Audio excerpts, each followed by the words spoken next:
Welcome back to Observer Retro Streams.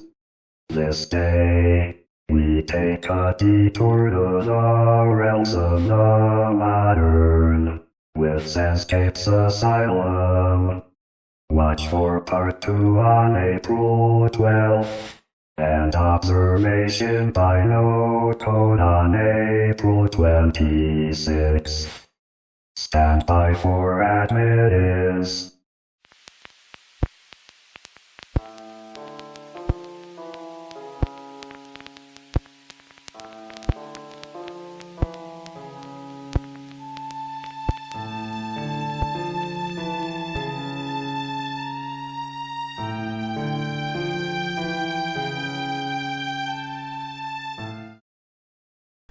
This is Asylum by Senscape, the same team who produced Scratches. This game languished 15 years in development hell and only recently was released in 2025. I've played this once, but I'll tell you, it's certainly a different experience than Scratches. Now, without further ado, let me try this again.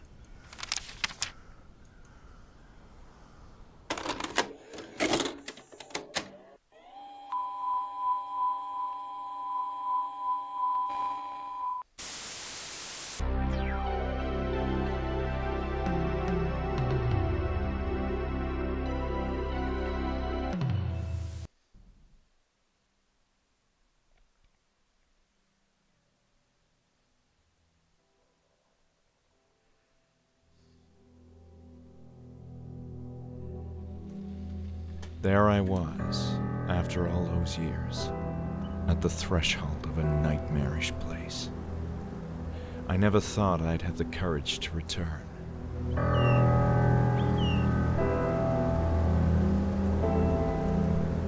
While I had been toying with the idea for a while, that day I had woken up with a peculiar urge to return to Hanwell Mental Institute. Why are you doing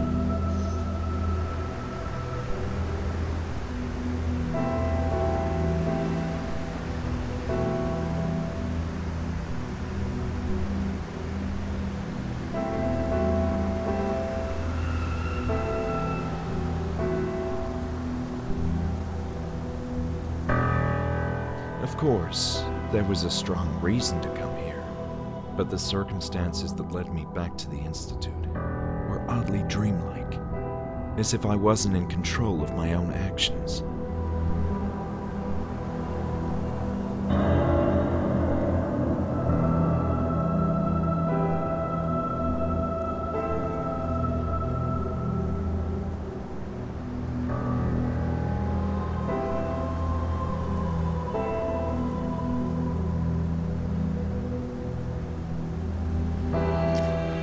Why was I doing this? I needed to know what this place had done to me, the meaning behind those bizarre visions. I'd rather face the direful truth than live in blissful oblivion.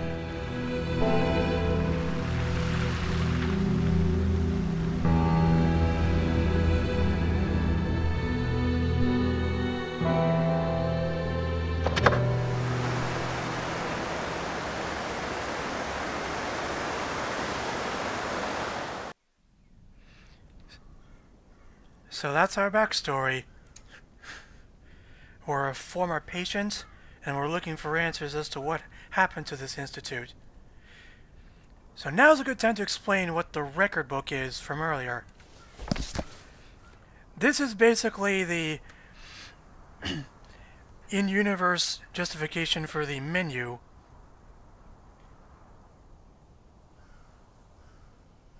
And yes, the date of admission is tied to our system clock.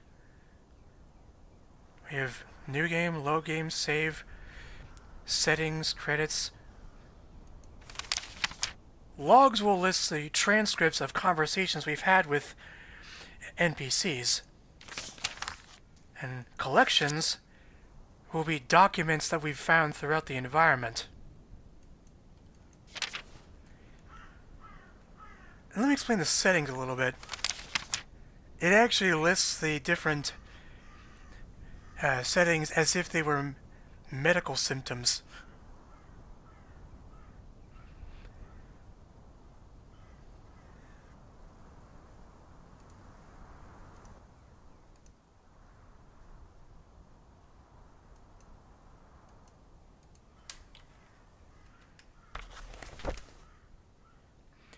Now, like scratches, we have a panoramic interface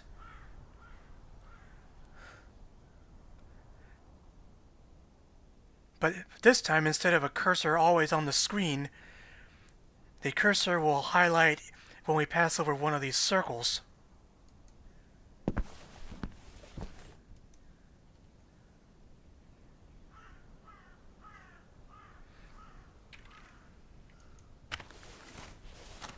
Well, judging by the design of this car, I would say we were in either the late 60s, early 70s, possibly around the same time period as Scratches.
This is where our topics for conversations will go.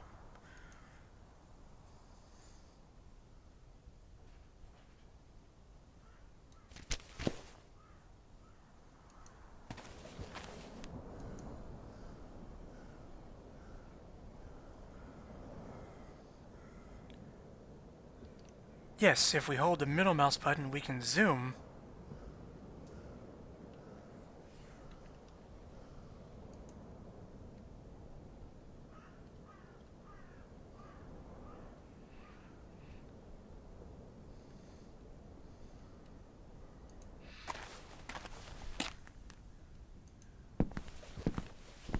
Time to go in.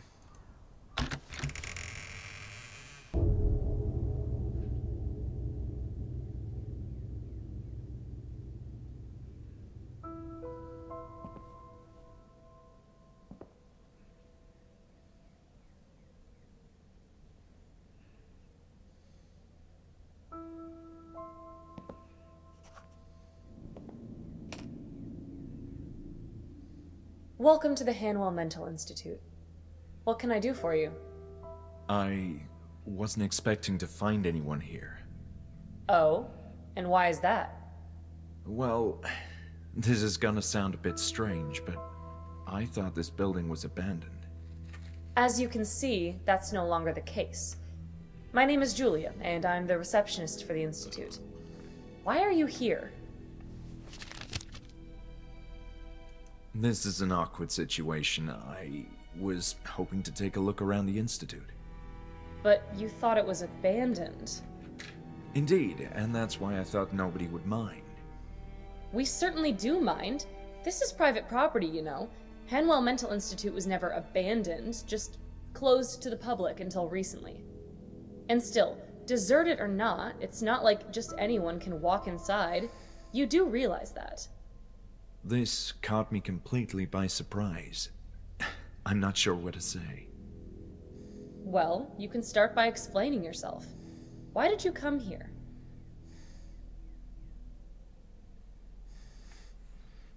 I needed to visit the place.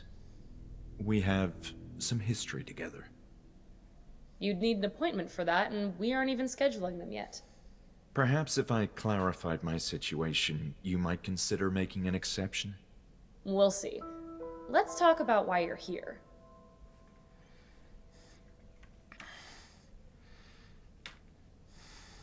I was really hoping to visit the building. And again, I need a good reason to let you in. I understand. Let's try discussing something else then. That might be a good idea. I'm curious about the purpose of your visit. The last thing I expected was to find people here tonight. I assumed the Institute had shut down indefinitely. Not indefinitely. It's true that it ceased to operate for a number of years, but we're in the process of reopening it now. While not in the most pristine of conditions, which should be evident if you look around, the structure is still robust and usable, but there's a lot of work to do. I must say its general state is indeed rough, but I can see how with some cleanup, intensive cleanup, you could get this place up and running again. Also, other mental hospitals in the region are growing overcrowded, which has prompted state authorities to reuse this place. Why are other hospitals so overcrowded? I can't say. Maybe it's the times we're living in. Don't you feel somewhat overwhelmed by everything that's going on in the world? I often do. Guess some people are less prepared to cope with all that and, need help. I see your point. Still, that doesn't mean I can allow a complete stranger in. Barbara Stiles, you are not. So, let me get this straight. The whole institute is being reopened? That's what I said. Patients from smaller hospitals who are not getting proper attention are being relocated here, and extensive renovations are scheduled to begin tomorrow. It all seems rather empty, though. Tonight, it's just me, security, Dr. Miller, and a few patients in the building. But where are all the workers? I don't see any ongoing construction or renovations. It's almost nighttime. Everyone else is arriving in the morning. This isn't my first time here, you know. Oh, you used to work here? Well, I'm very much acquainted with this institute. You should have said so in the first place. I still don't understand why you came all the way up here in the evening. There's something from those old days that I need to find, and quite urgently. It's a health issue. You sound serious. Very much so.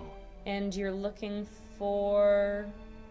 Documents mostly, maybe some notes. There's a matter of great importance that I need to understand. Well, it's a highly unusual situation, but it's not like you can cause much trouble. And if you do, I'll have the security guard have a not-so-friendly talk with you. Understood. Let's talk rules then. First, you're fully responsible for your own safety. I accept all the risks. You must also leave before dawn. The construction workers are arriving early and will turn the place upside down. And please, steer clear of the upper floors. There's dangerous equipment up there. Do we have an agreement? Yes, we do. Thank you so much, Julia. This means a lot. Very well. Go ahead. I hope you find what you're looking for. Me too. Something tells me this is my last chance before the Institute as I knew it ceases to be. It's going to be a whole different place in the morning, that's for sure. You said there's more people here. Patients too? Yes, although we're operating with reduced staff. The establishment is far from ready, as should be apparent, meaning mostly low-risk patients have been readmitted. In this state? I don't understand. It could use some maintenance, yes. And trust me, I'm freezing to death without those radiators working. I was under the impression nobody cared about this place anymore, which is why I thought it wouldn't hurt to have a quick look around. You could have gotten hurt, though. It's not safe to walk everywhere. For instance, no one is allowed on the third floor yet, which is falling apart. Still, this is all so strange. Why do you say that? There's nothing strange about an eminent mental hospital reopening for the benefit of society. Well, I think that's the best we could talk about. So who's Dr. Miller? He has been appointed as the new head director of the Institute, and he's overseeing the whole reopening process. I thought Hanwell was the director. Isn't that the name of the Institute? That was a long time ago, and I'm not sure about that history either. I do recall that Dr. Miller and Dr. Hanwell were acquainted with each other.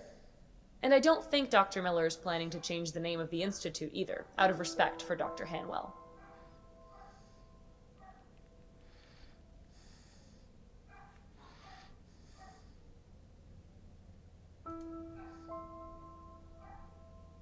My memories of this place are hazier than I thought. It's likely its current state of disarray. I also find it disconcerting at times. The darkness and stillness of the night doesn't help either. That's very true.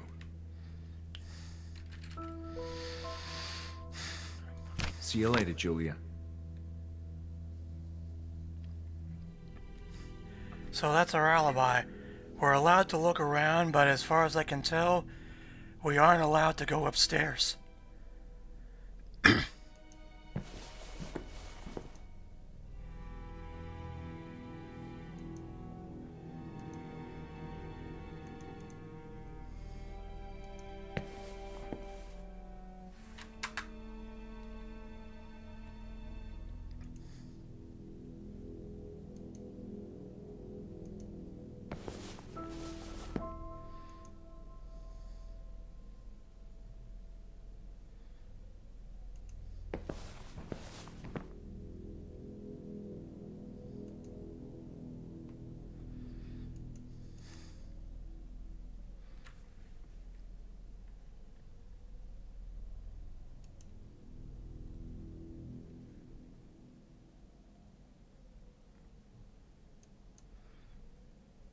Reasons, excuse me. Reasons for admission, 1864 to 1889. Imaginary female trouble,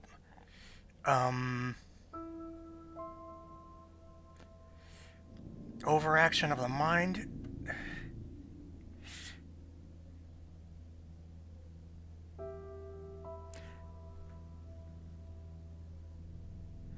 Egotism.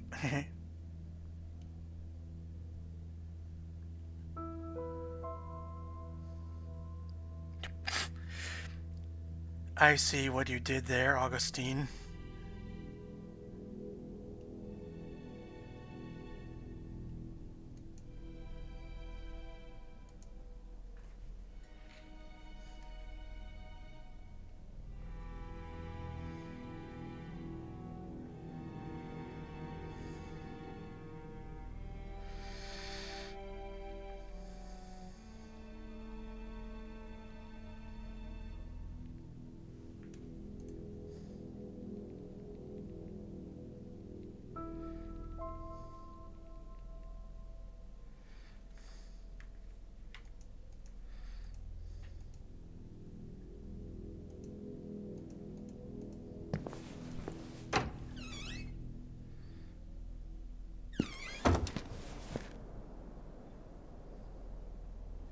This is the administrative wing.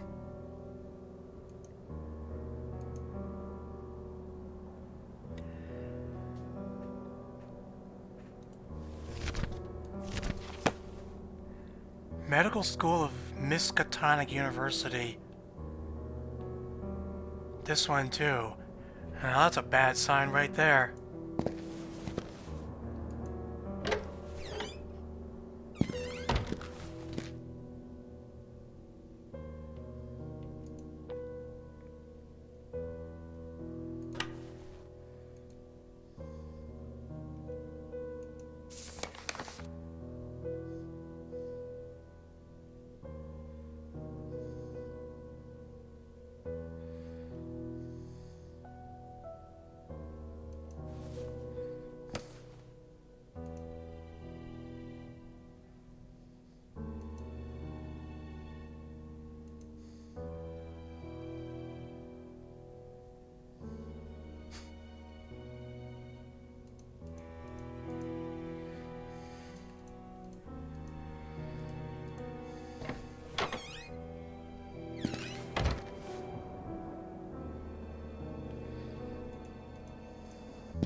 This one's locked.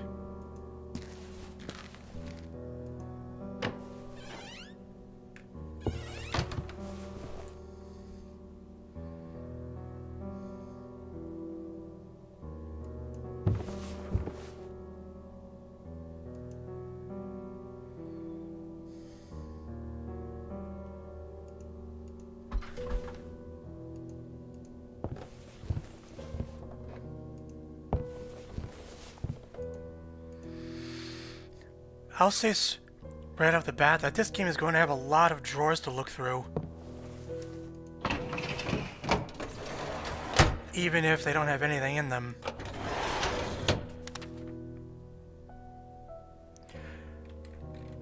There will be a lot of documents to collect, but as this prompt shows, if I press tab, it's actually easier to read. This was popularized by Layers of Fear.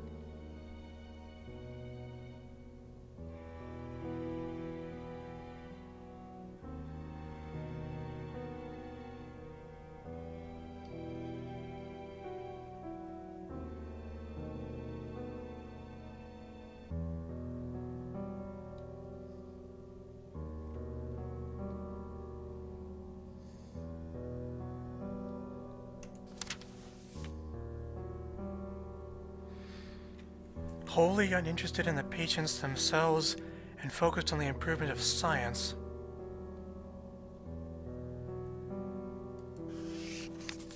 And every document we collect will be saved in the records book so we can look at them whenever we want to.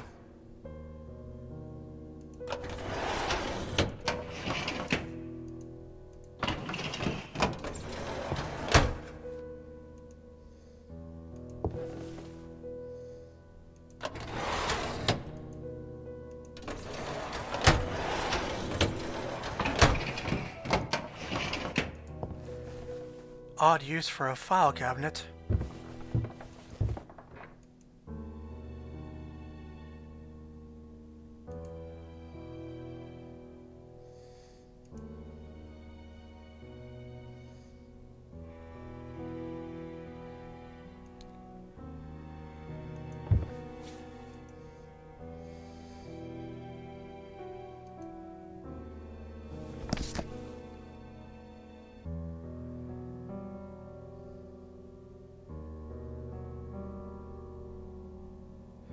There will be a lot of reading throughout this game, so I'm happy they added this accessibility mode.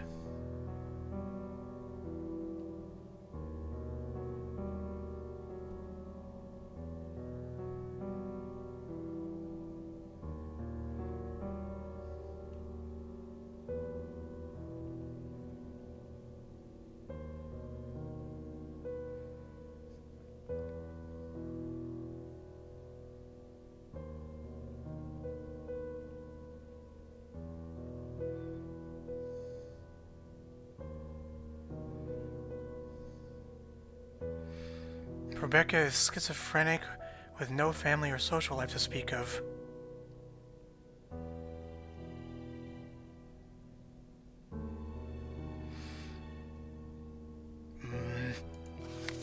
We got a patient here who was sexually assaulted.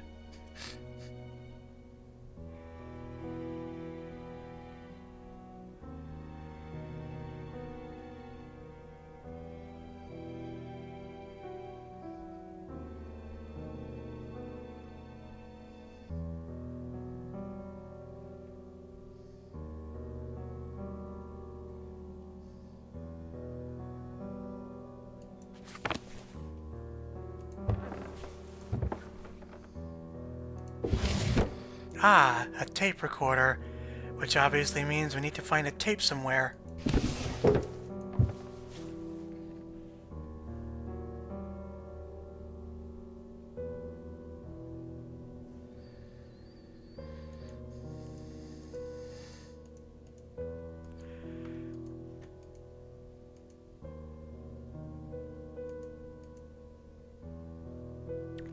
One thing left over from Scratches is the kind of clunky navigation, and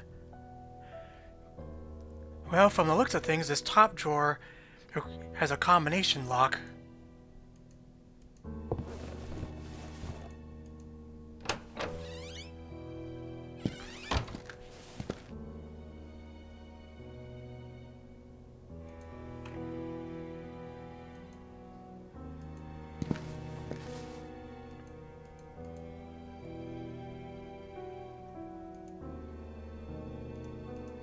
Oh good, there's a map here.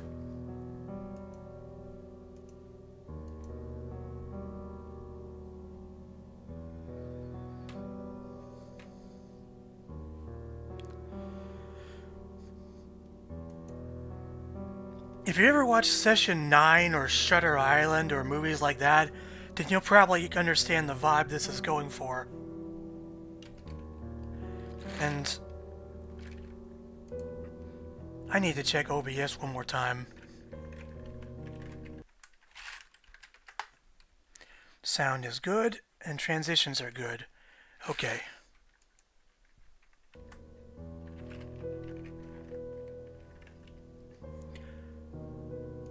So we're here in the south end where all the offices are. Janitor, waiting room, visiting room, and a bathroom.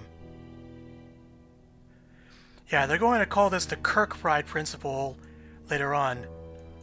To the west we have the male wing. Female on the right. In the center is the cafeteria, courtyard, library, and game room. And kitchen, laundry, therapy room, and gallery. This is going to be a big game. I can't quite see that, but I think it says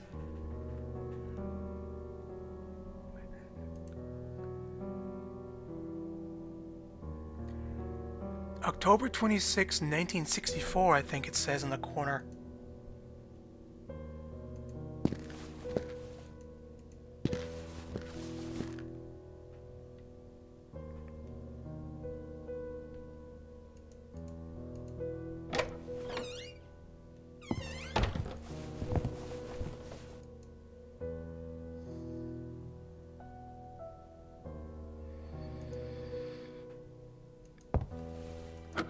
Aha! So this is where the record should go. I think what we found earlier was just a case. And this thing is hooked into the PA system.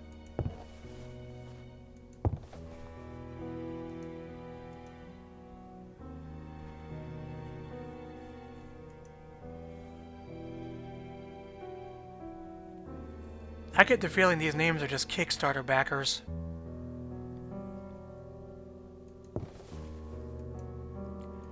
Aha! Our first item.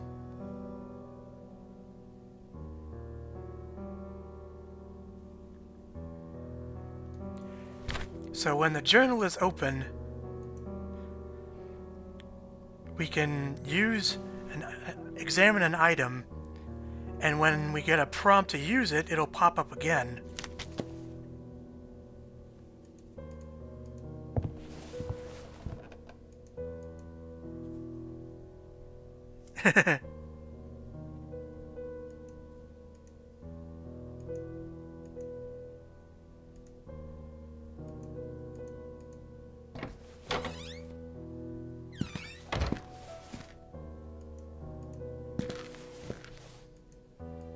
Here's the day room. Man, this place is a dump. What are these people going to be doing to clean up a joint like this? Whoa. Please. I'm all right. This is not in my head. People are mean here. I need to leave.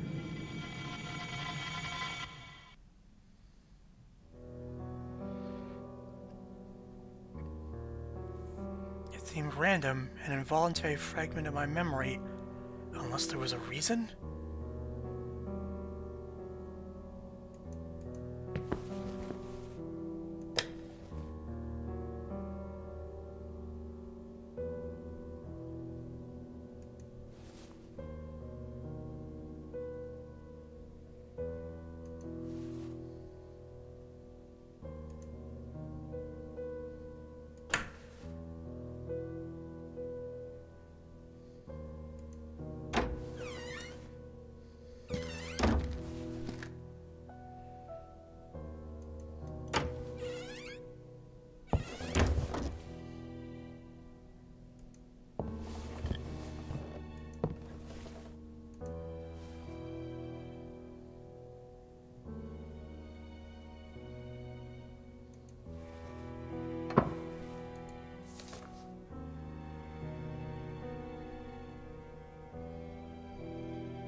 The four-story building was constructed atop a cliff amidst the leafy and calm forest, with the goal of housing over 300 patients.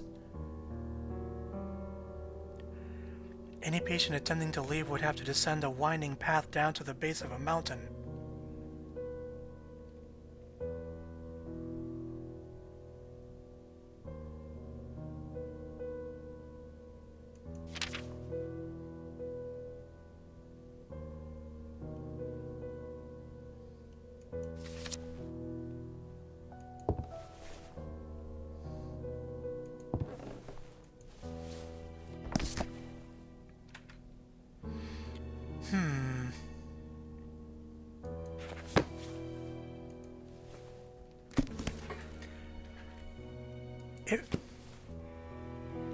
Well, we can't really read these textbooks, but believe it or not, this is actually where our first puzzle comes into play.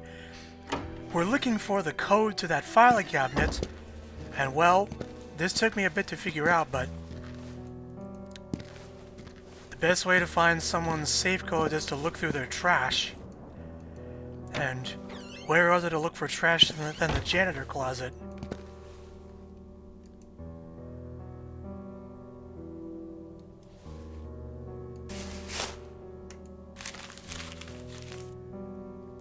Horizons prevent.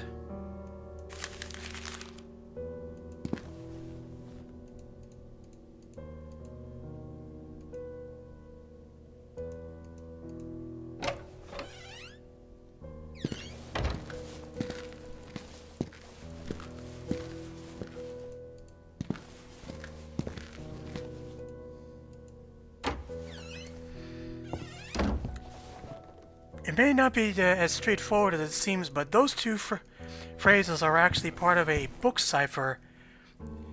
The first line is the name of the book, and the second line is the chapter therein.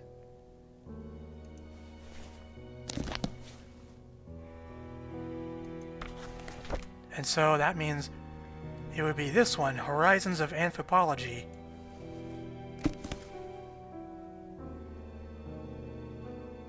And prevent is at the very bottom, prevention, page 264. This clue is actually randomly generated per game. So if you play a different game, it may be a different number.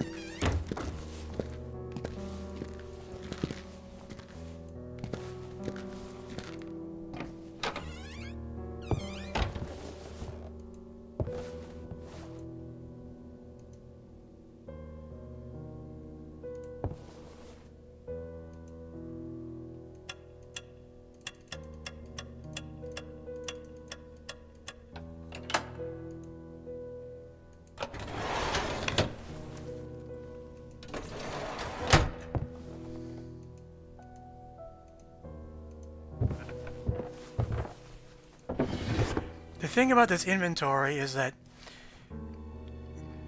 where Scratch has used a grid system, here we have to scroll through them one at a time, like in Grim Fandango.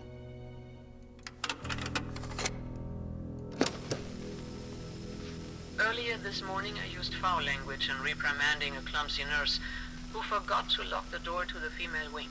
Truly offensive, dirty words. I don't recall ever doing that before. I've clearly been under a lot of stress lately. My worst fear is becoming another Alice, so I need to remain level-headed and focused. It's this place. There's a general feeling of unease in the Institute, and those unsettling rumors don't help. But the main reason for my jumpy state has to be the baffling regression in Group E. It's disconcerting and worrying. I'm giving Alice too many reasons to use shock treatment on these patients and take all of us decades back in time. Alice Hawthorne, the backwards time traveler, that fucking bastard. Huh, there you go. I did it again. Of all the cases, Rebecca is obviously the most puzzling one. She's having nightmares about her attackers again. After a month of not uttering a word about the incident. And she's also becoming increasingly violent. I fear she will seriously harm herself. Yesterday, Alice found her viciously scratching her stomach. So much she left flesh wounds. She should be giving birth sometime in July. That's 3 weeks from now. Certainly this fact could be the explanation for her regression, if it wasn't for the rest of them. Nice touch that they animated the timer counter up here. So that's interesting. There's a therapy group E that's been acting weird. And that concludes the first hour.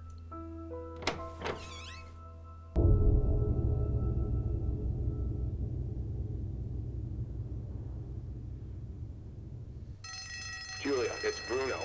Our adorable high-risk patient has escaped again. No idea how he does that. Please call someone. I need assistance immediately. I'm outside the cafeteria. Well, that sounds bad.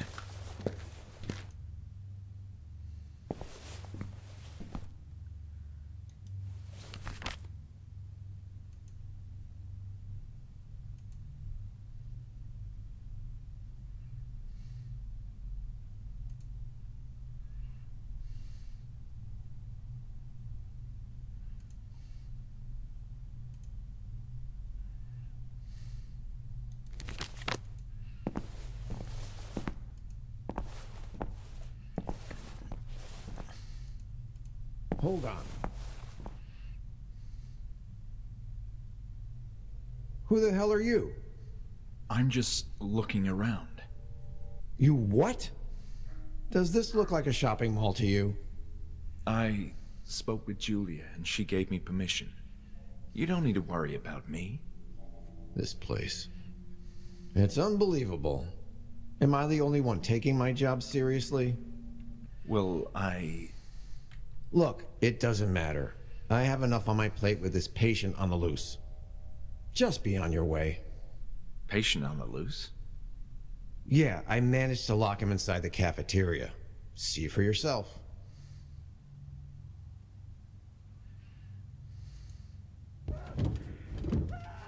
Holy cow. Somebody's having a bad day.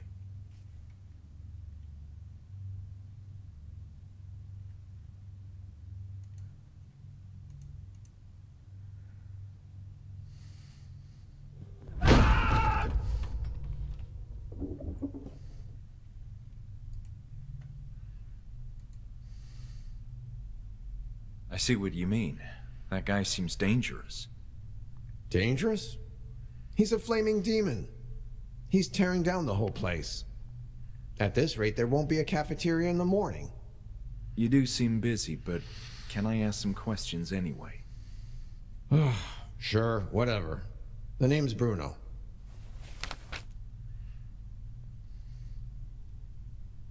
So, a madman on the loose. Yes, we're having a bit of trouble with this especially rowdy patient. It's the second time today that he's escaped. In my defense, the high-risk section needs a lot of maintenance.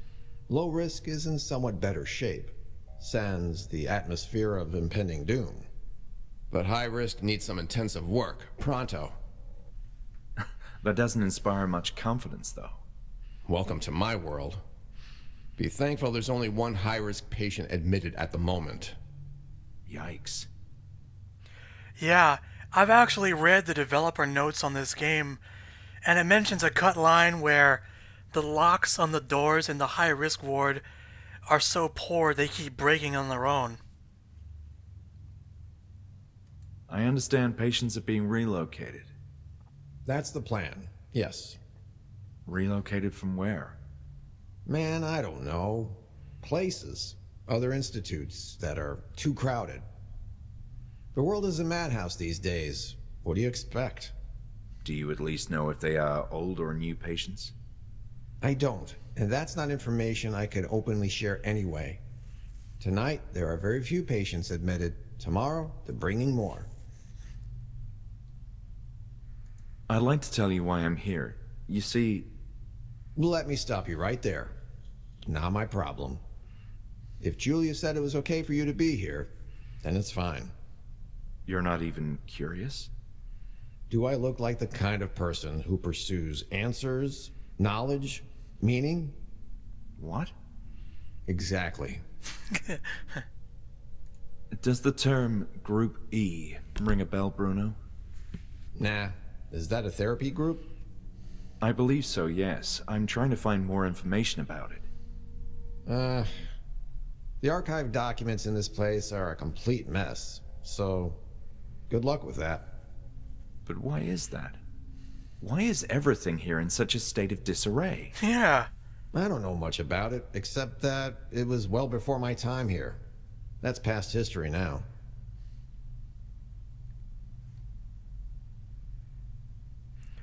I think this guy should have taken a job at Black Mesa instead. Are you familiar with the Kirkbride plan? Kirk what? Sounds like something I don't care about. It's the architecture of the building we're in. Oh, right. I remember hearing that term during meetings to coordinate the reopening. An old and impractical type of construction. But there were plans to change that, right? Yeah, I think so. I don't know the whole story. But for sure, the idea is to continue that work, beginning tomorrow. What a time we arrived at, huh? Tell me about you, Bruno. I'm just what you see. Nothing more. I see a troubled man in front of me with an attitude problem. Ha ha, so funny. Let me know how you feel after you spend a few more hours in this place. Do you know this Dr. Miller? Yeah, I've seen him around. But he's a reserved fellow. Haven't spoken much with him. He's the one calling the shots now. What do you mean, calling the shots? Dude, are you a bit slow? He's going to be in charge when this place officially reopens. And I hear he's also secured the money to make all this happen. Wow. All right. I'll be going. Hey, wait. You seem like a decent sport. Or at least a harmless one. I have a favor to ask of you. Sure. Can you go fetch my baton? I left it in my office when I went running to pursue our friend the Tasmanian Devil here. Okay, I guess. Where is that? You need to go all the way through the infirmary, then down the stairway. My office is in a lower corridor they used to call the Tunnel of the Damned. Good grief. Nah, the name is more intimidating than it sounds. Just please go, ASAP. I need that baton to deal with the ongoing crisis. Sounds good. I'll be on my way. I would make a We Don't Talk About Bruno reference, but I never watched Encanto, so...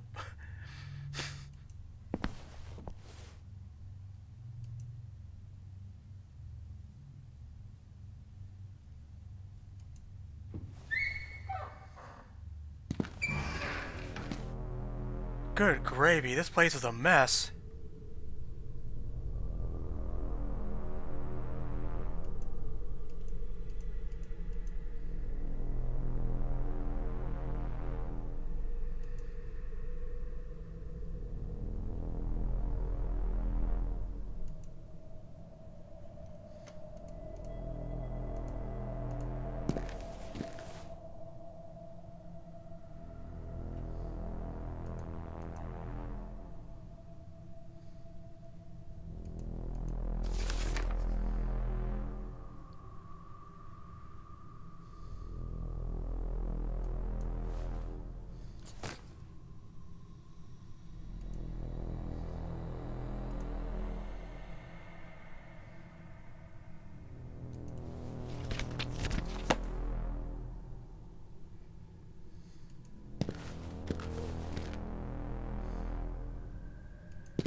Aha!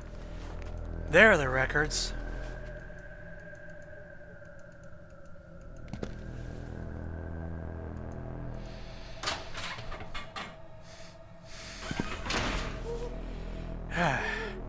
You know, I was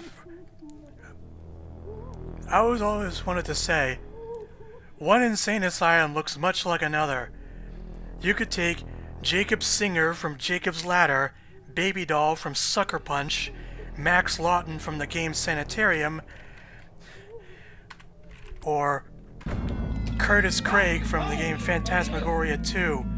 You could put them all in this asylum, and it wouldn't make a dang bit of difference.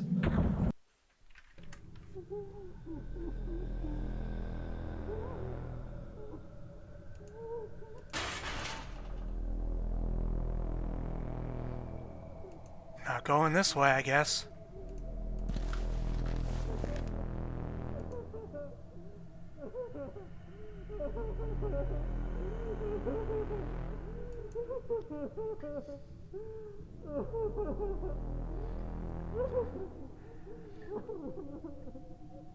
Something's really fishy about this renovation.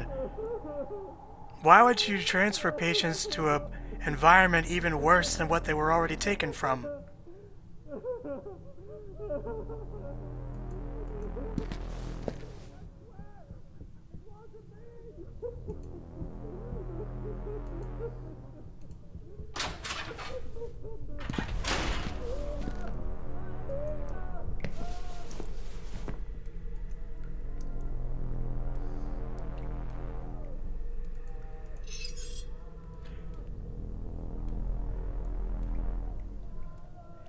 As usual, there's no water.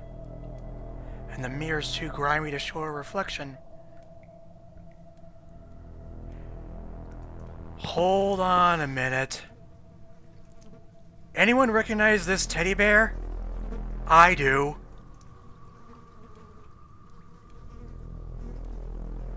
Yeah, it's really weird. People started moving stuff over and haven't actually cleaned it.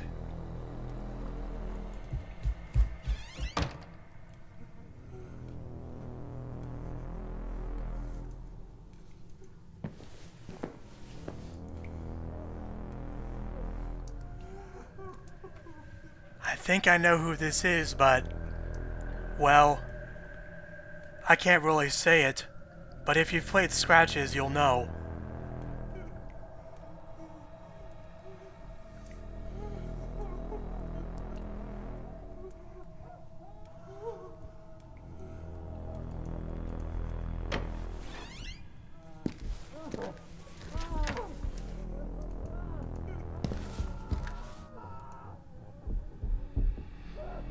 And this is the low-risk ward. I hate to imagine what the high-risk one looks like. Of course, I'm probably going to eat my words in a few seconds.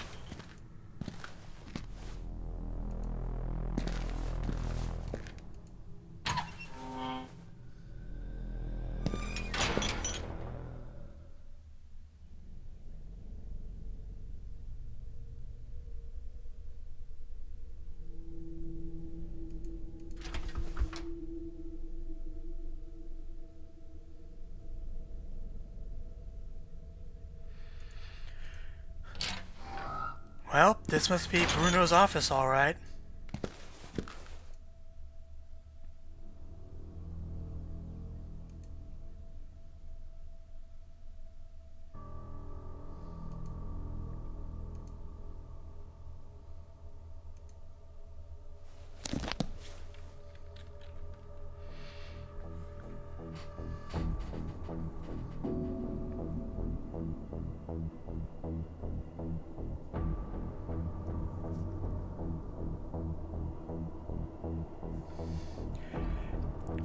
I don't know who's supervising this construction, but there's no way this place will be in safe condition to bring in more patients anytime soon.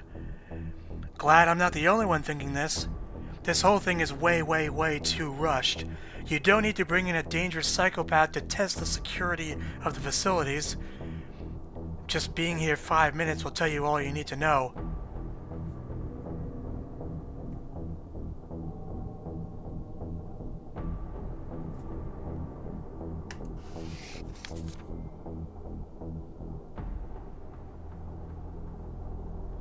So there's a door down at the end that's electrified.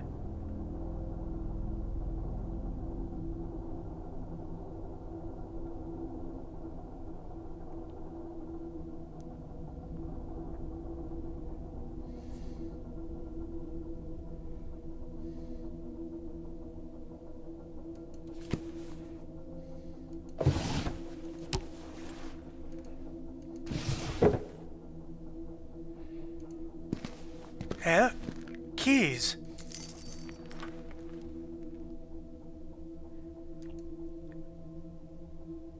So, apparently Bruno confiscated this music box from someone.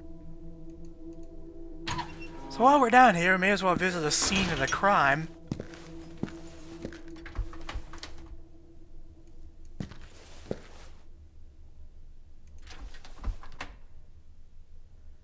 So this is where the guy broke out of. Yeesh, it's like the inside of a solitary confinement cell.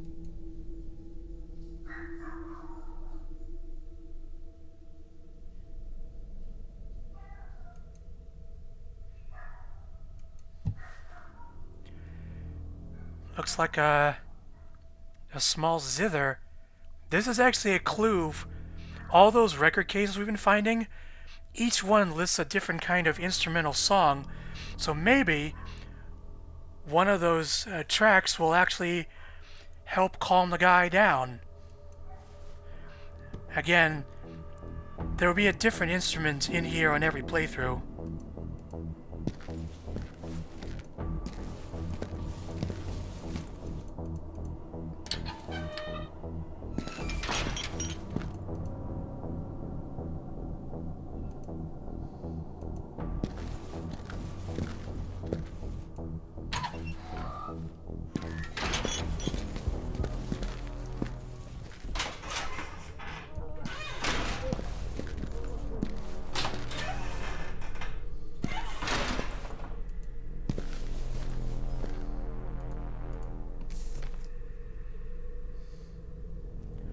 Harp and Harmony, Suite 4. I think that's the one he wants.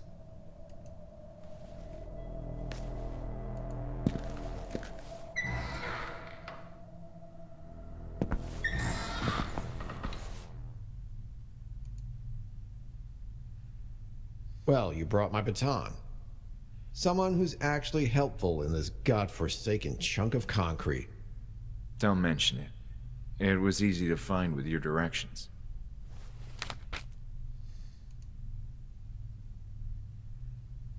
There were records lying around in the infirmary. Do you recognize them? No, there's random junk scattered everywhere. They need to clean up this damn place. You can say that again. About these keys. Hold on. What the hell are you doing with that? I thought... Give that back right now. Yeah, and if you try and walk past him carrying these, he'll still take them.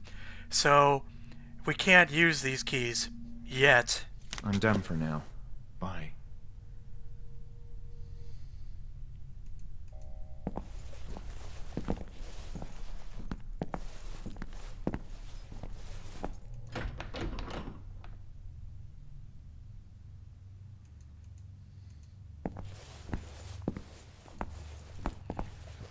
Well, tough luck getting into the female ward because it's completely blocked off.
I actually know this track. It's by Chopin.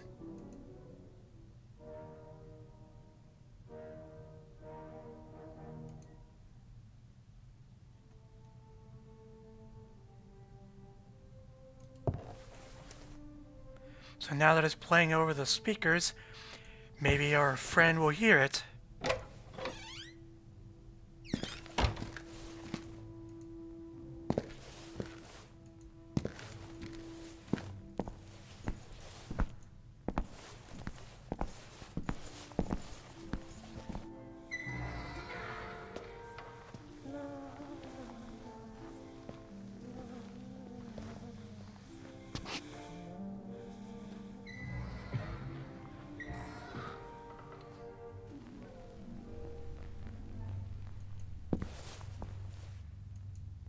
Hour 2 complete.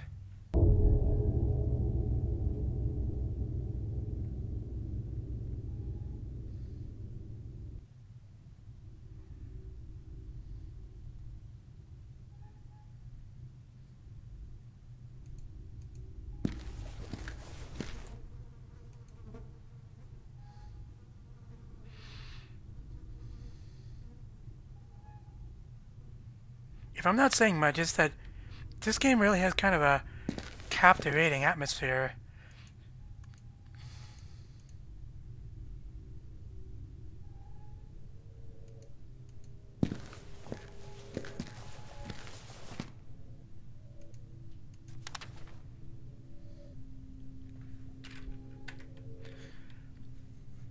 For most of its existence, the Hanwell Institute adhered to the Kirkbride Plan. It was designed as a building as cure model for mental hospitals, focusing on healing mental illness through layout design.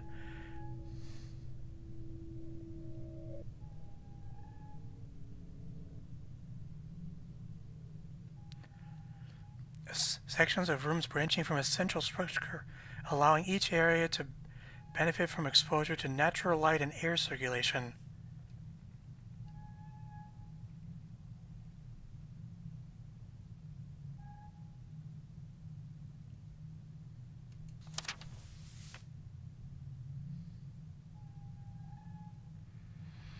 Kirkbride emphasized the importance of keeping patients busy with tasks, since it benefited their mental health and helped with the maintenance of the grand buildings.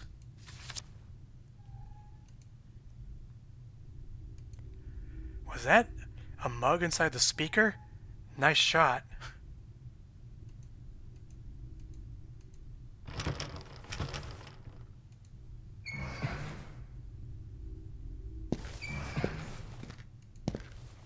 So now we're in the back wing.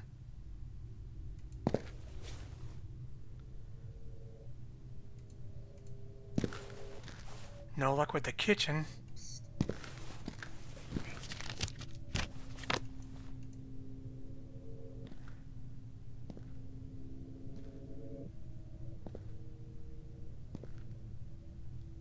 Oh.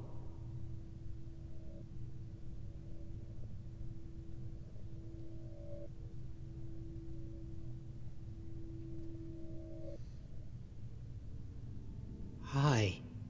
My name is Lenny. Hello, Lenny. I didn't expect to find someone like you walking around. Oh, but you don't have to worry about me. I behave well. They allow me to walk alone and help. Well, that's a relief then. I'm pleased to meet you, Lenny. Now it's my turn to clean this corridor. Why are you here? It's difficult to explain, Lenny. Some time ago, I was like you. I was being treated in this institute. But something happened. A terrible circumstance that I can't remember, and the truth is, I'm not feeling well, and I don't want to be treated again. Yes, I know. It happened to me, too. What? You too? But then... I was here at that time when something happened. Lenny, we need to talk more.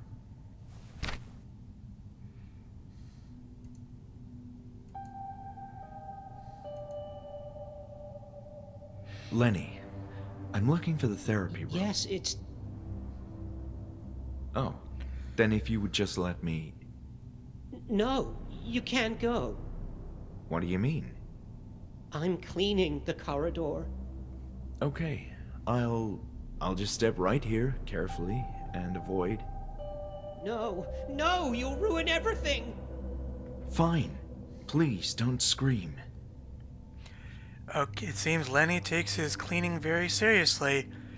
So yes, as it happens, as long as he's cleaning a certain space, we can't pass him. Lenny, I'm having nightmares about my stay in the Institute. I think something terrible happened to us inside this place. I am happy to help you, but I don't want to remember. They're sad memories. But still, it's important we understand what happened to us. Can't you? Please, no. Stop. Sure, Lenny. I'm sorry.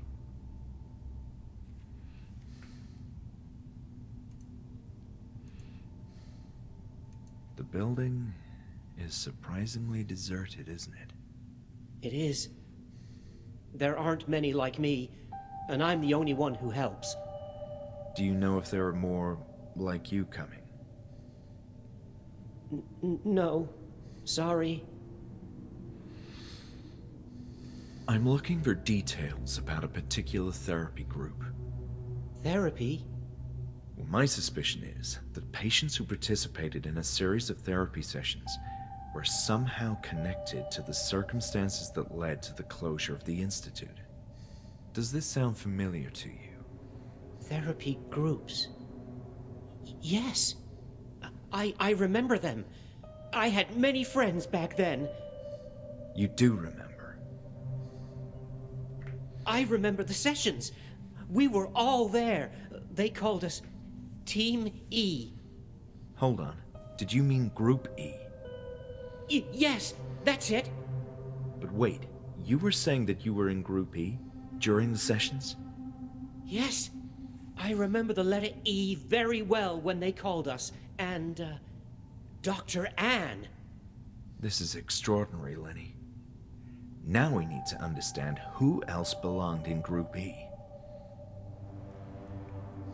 About the patients in Group E, you said you were there.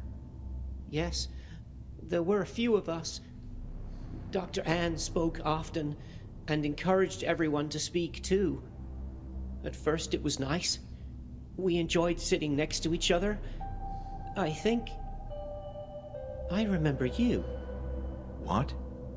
It was a happy time, but then came the pain. Pain? What are you talking about, Lenny? I'm not sure, but it all started down below. I don't want to think about it. Well, if he doesn't want to think about it, I best not ask him about it.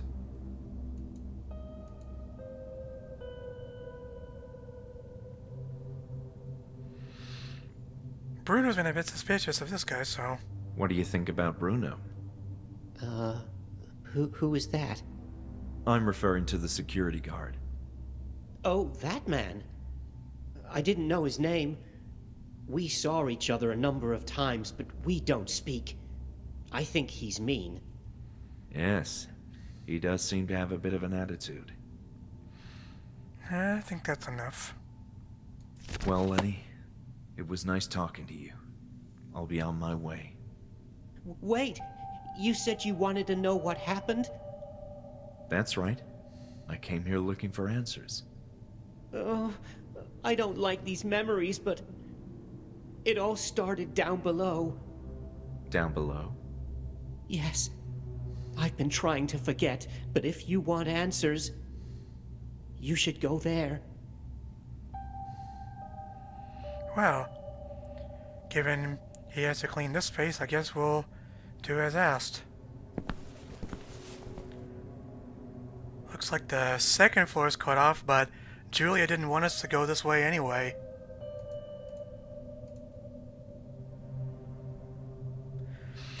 Yo, why is this Dr. Miller expecting one security guard and one patient to be enough to clean up an entire building?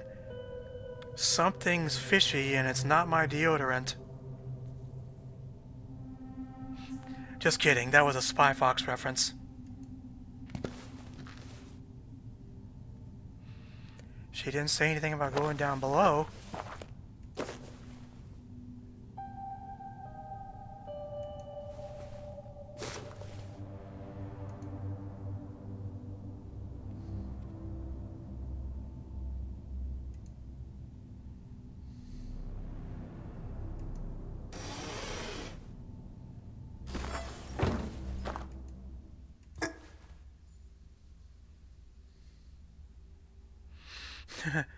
It's an old fumigator, plint instead of flit.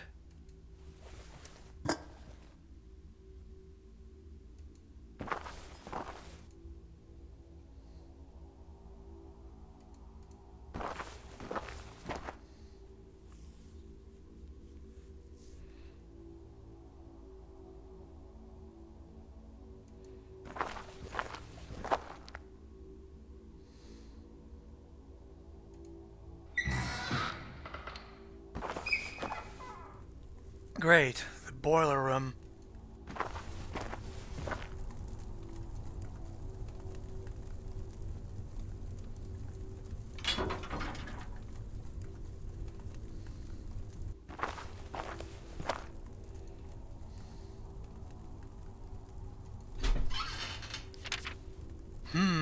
Somebody tried to burn this and failed.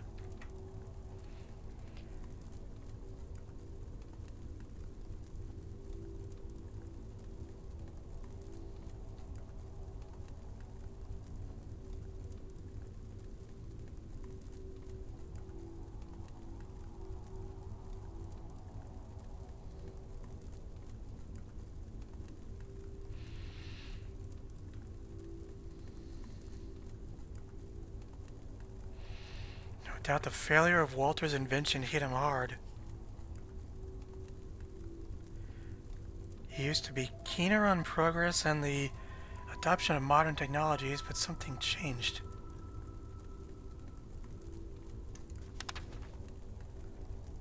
It always comes down to money. We've had no choice but to resort to cheap labor.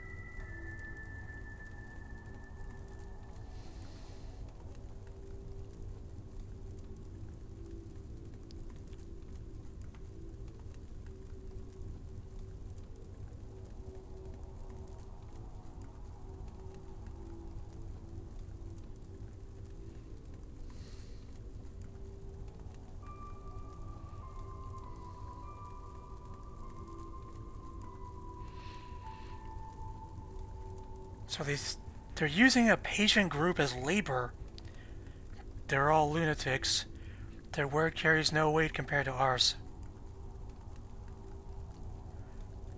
If one small group of mentally unstable people insists on discussing things the greater population knows nothing about, we could always contend that this isolated group is experiencing a collective hallucination.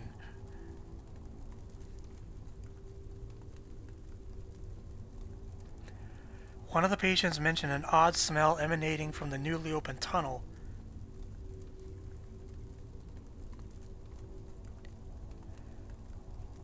There was a hint of haze, and it smelled old.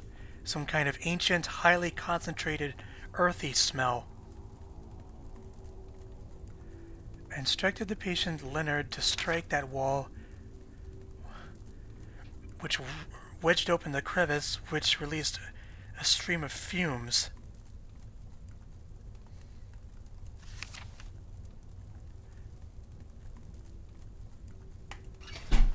I smell a conspiracy.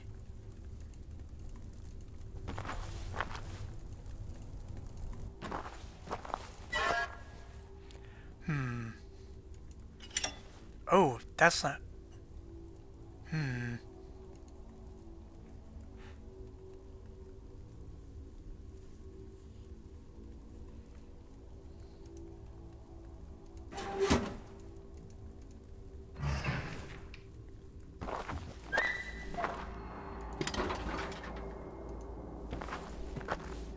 Oh, there's obviously a short circuit somewhere.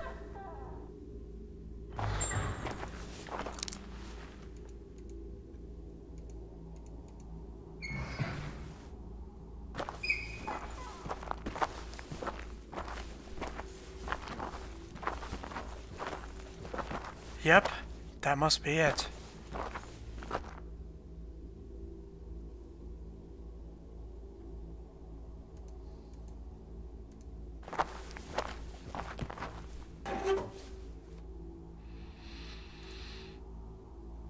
A rodent had chewed on the wire, short-circuiting the lighting.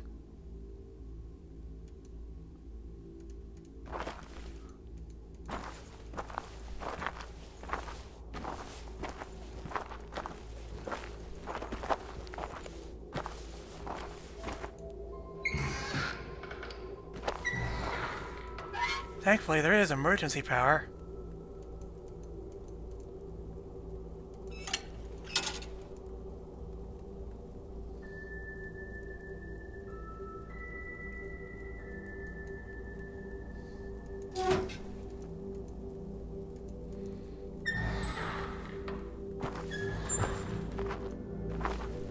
Has this red lighting effect ever been used in real buildings?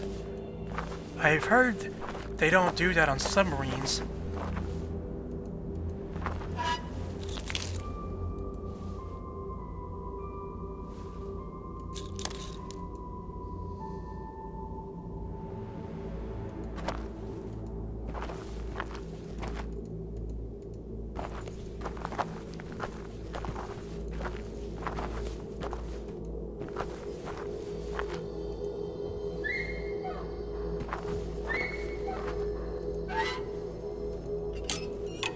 There, short resolved.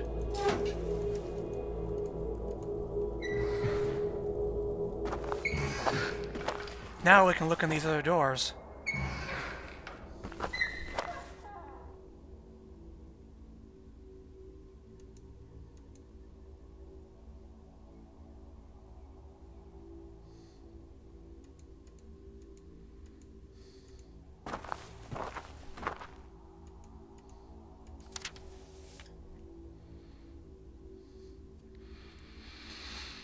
So from the Kirkbride system came the unit system.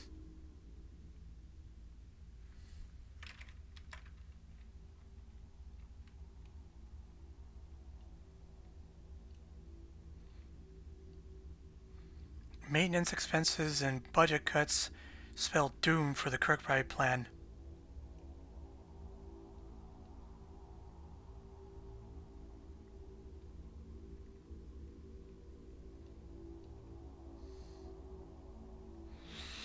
The more mental health disorders there were, the more treatment was needed.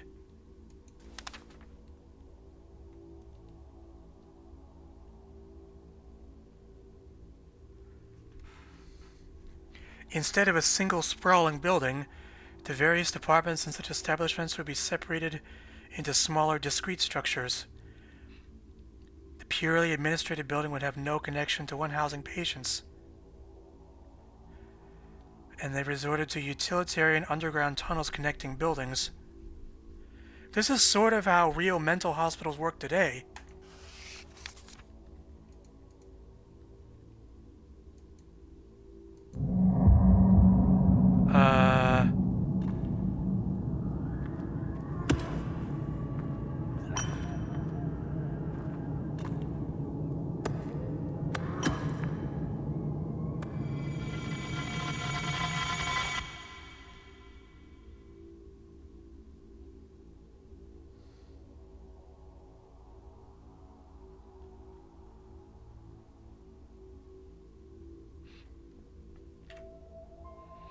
Using mental patients to mine out a tunnel? And now it's boarded up.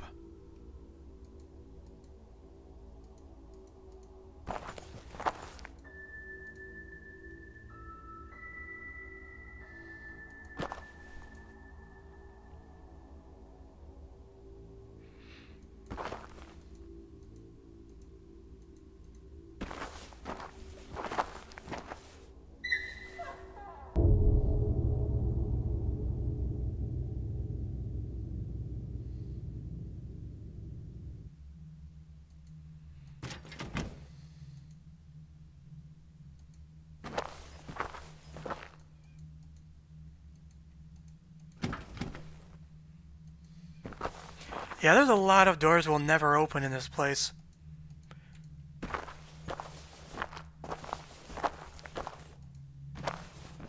I guess this used to be the infirmary for the high-risk ward, but it definitely isn't now.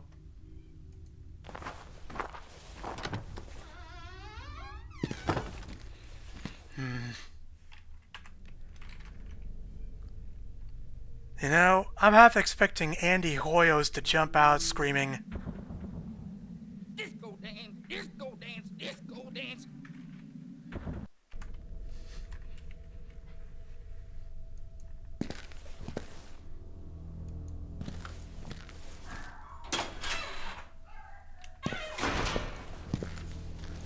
well, at least we have a shortcut.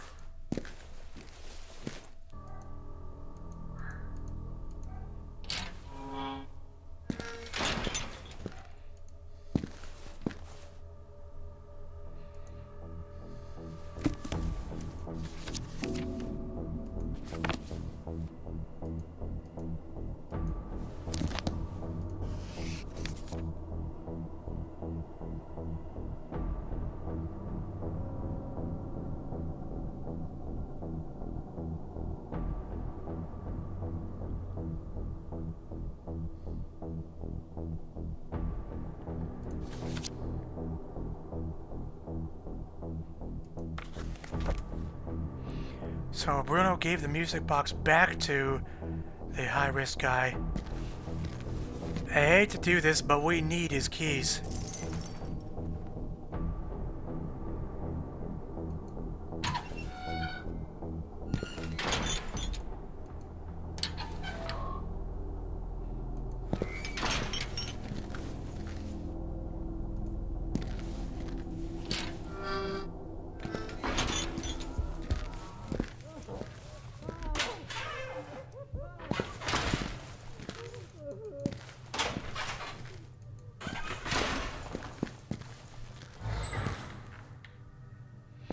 Notice that the lighting and the music has changed.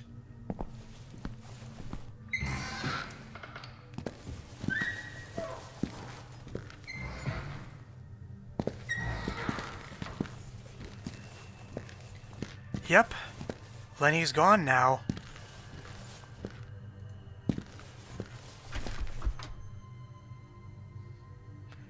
And, well, I'm gonna wait on this until later.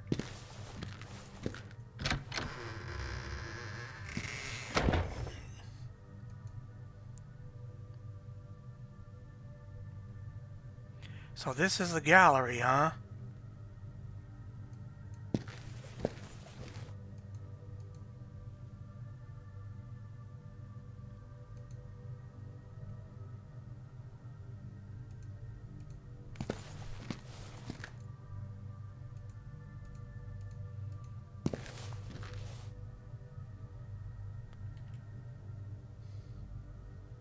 Yeah.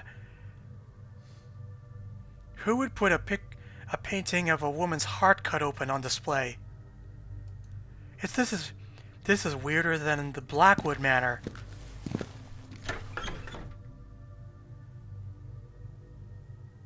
This probably goes outside.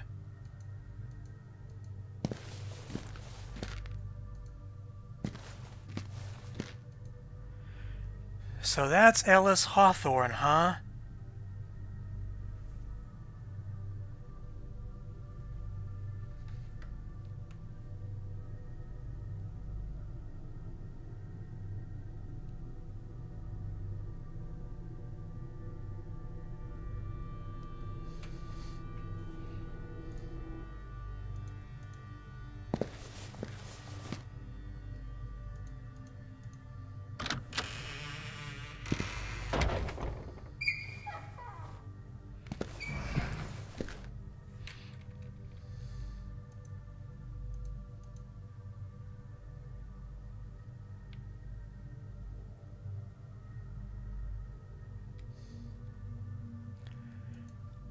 I don't know what's worse, these washing machine facilities or the ones in Nova Prospect.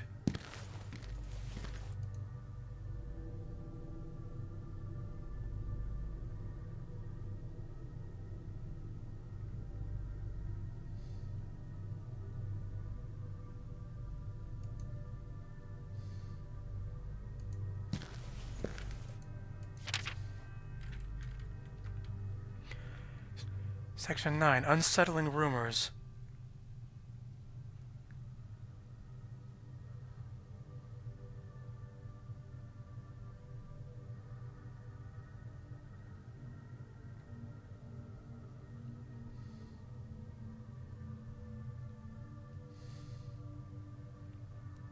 Family members of patients began reporting an alarming number of injuries to the bodies of their loved ones. Severe bruises to burn marks and fractures.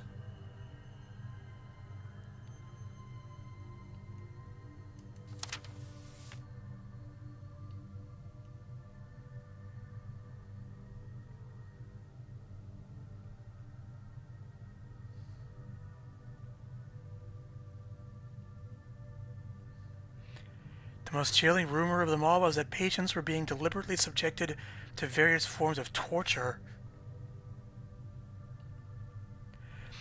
When questioned about these scandalous allegations, Dr. Ellis Hawthorne dismissed them as the gossip of employees not fit for their jobs.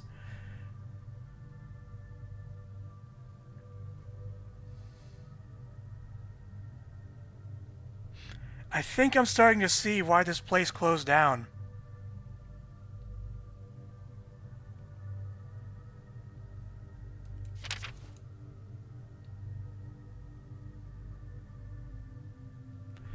Meanwhile, Dr. Hanwell opted for a perplexing silence. And yeah, just to show,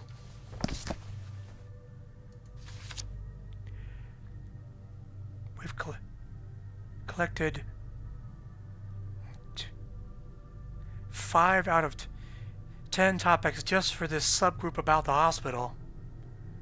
And we can even replay our flashbacks here too.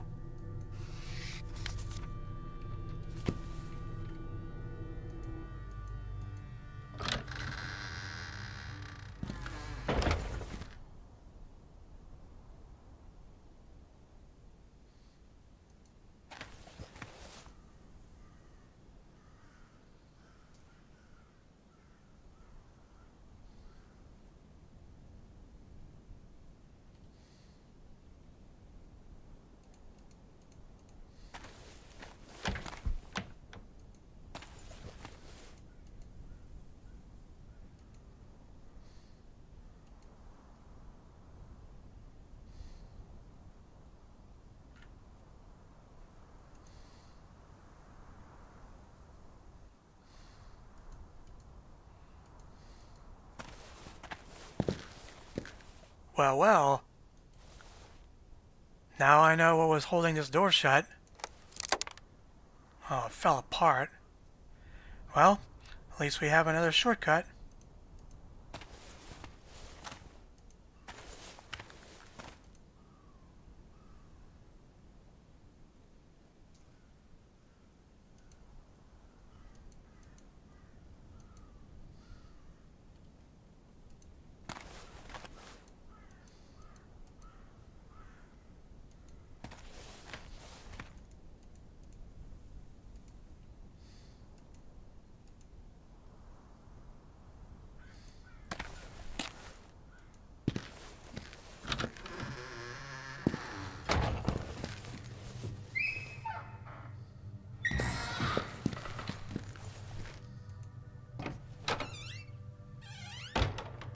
Gee, okay, this is not a bathroom.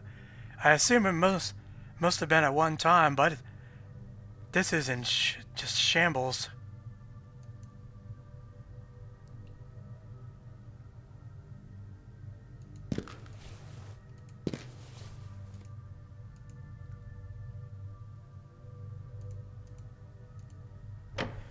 I mean, what would it cost to replace all this stuff?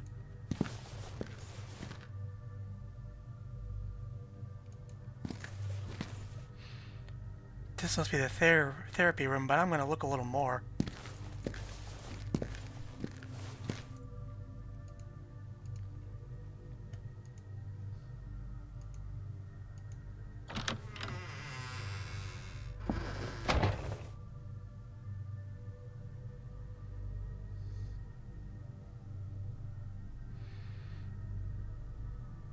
It's very faint, but this music sounds a bit like Riven's.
Oh boy, the library.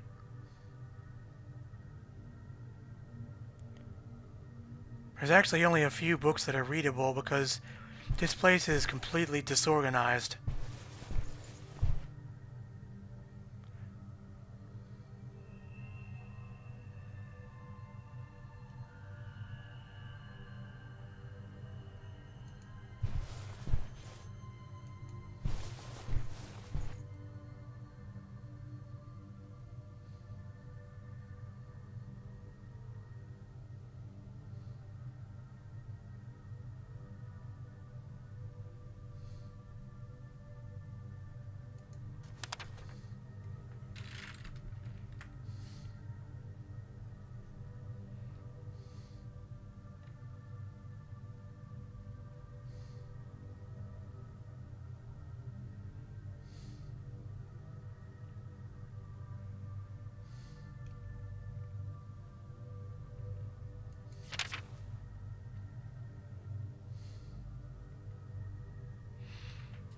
Increasing reports of developing mental abnormalities were a consequence of a degenerate society, that minds operating outside the bounds of morality would inevitably deteriorate until no shade of humanity was left.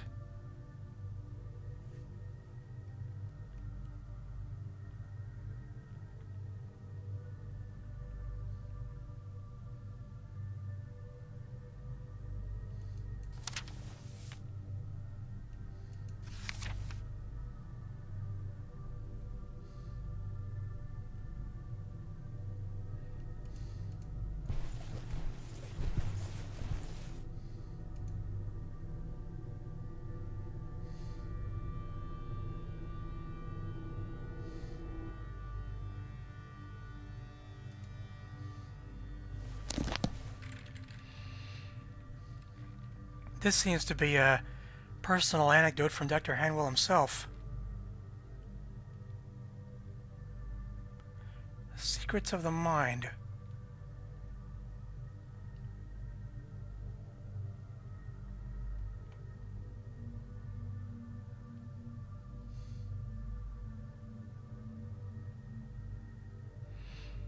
Losing control of yourself is a terrible thing, perhaps the worst thing that can happen to a human being. The inability to discern what is real and what is not. The impossibility of determining what the incontrovertible truth is because your senses are crippled horrified me to no end.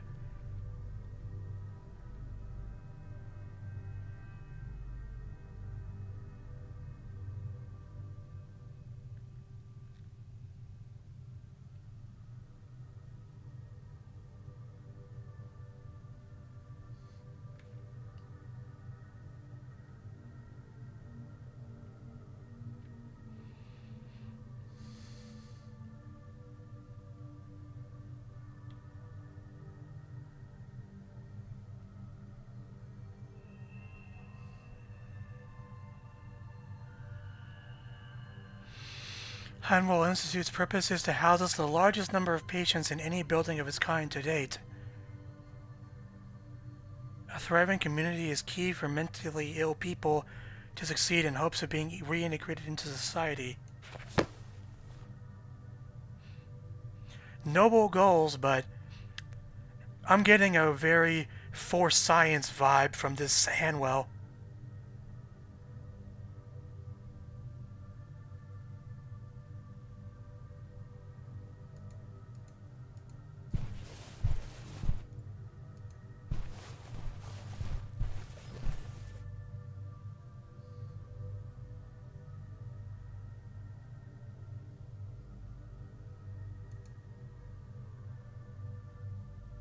Fairy tale in a science library?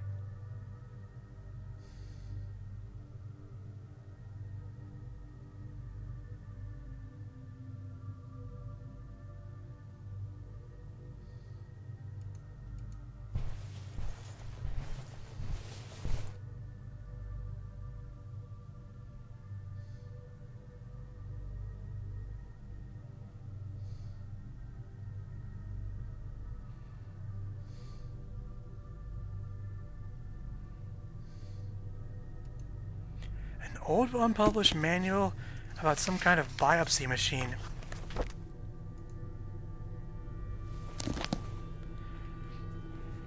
Stereotactic transorbital brain biopsy equipment. Yeesh. This equipment is still undergoing extensive tests. Any use of this machine on a living person must be supervised by a qualified professional. The Strab is a novel device capable of extracting a brain tissue sample without performing a craniotomy. It makes use of the empty space around a patient's orbital to reach areas of the brain without damaging the eye or causing long-term facial paralysis. Depending on the cranial structure of the patient, the coordinates of the transorbital device may be reconfigured in order to determine the correct angle for the procedure. The subject's height is not factored into the coordinates for calculation, since the head should always be fixed in the proper position. Ensure that the subject's body lies comfortably on the bed, which can be extended for this purpose. Coordinates are calculated according to body mass, gender, and age. For example, an adult male weighing around 80 kilograms meaning an angle between 180 and 190 degrees. The margin of error is calculated by the machine and compensated for using a state-of-the-art sensing component to aim for the correct entry point in the patient's left orbital. The needle may retract and move forward a number of times during this process, which is normal. Am I getting a lobotomy vibe from this? The device always aims for the left orbital by default, while recalibrating for the right orbital as possible. This makes no difference for the procedure. Make sure there's a professional validating the data provided by the control panel and assistant positioned close to the patient in case of a reflex action during the procedure that could lead to irreversible damage to the patient's eye. Properly securing the harness should minimize this possibility. For a successful procedure, follow the steps below. 1. Turn on the equipment by using the control panel. 2. Rotate the principal knob to the appropriate unit that corresponds to the patient's cranial dimensions. This will set the target coordinates. 3. The person assisting the professional should evaluate whether everything is in the correct position, particularly the harness. It is recommended also to check the position of the extractor needle and the bed. 4. The supervising professional at the control panel may pick up the wired activator and press the button to set the procedure in motion. 5. Wait until the extractor needle finalizes the procedure and is fully removed from the patient's orbital. If blood leaks through the puncture, wipe it with a disinfected towel. There is no need to treat the puncture. 6. Once the machine completes the procedure, the fluid containing the sample will be located in a sterilized receptacle behind the extractor component. It can then be taken in with a standard syringe, but be sure to properly sterilize the syringe so as not to contaminate the sample. 7. Inspect the patient's orbital for any unexpected damage, then have the patient remain seated on the bed to recover from any dizziness. 8. The brain sample is ready to be examined under a microscope by a qualified pathologist. The procedure is expected to last 5 to 10 seconds, depending on the lobe from which the sample will be extracted. Suckle depth must be accounted for in this calculation. Following the procedure, the patient may experience impaired vision and difficulty articulating facial muscles, but these effects are expected to subside within an hour at most. And these are examples of what you would see from samples like this.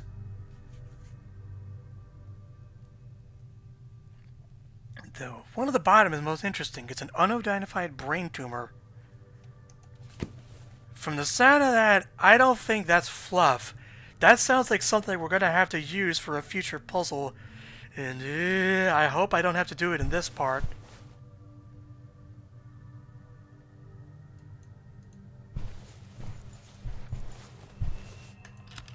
There's another shortcut unlocked.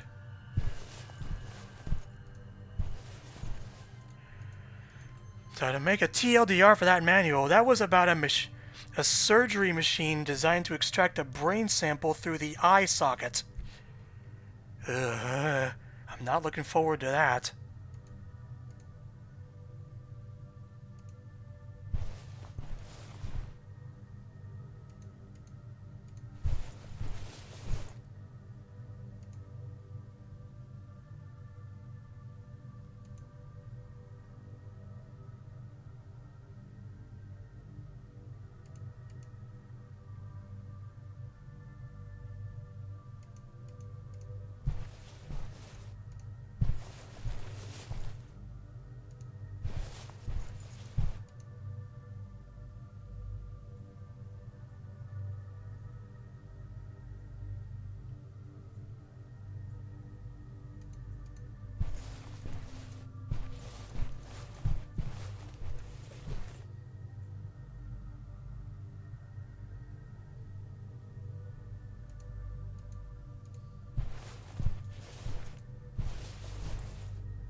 This must be the therapy room. At last.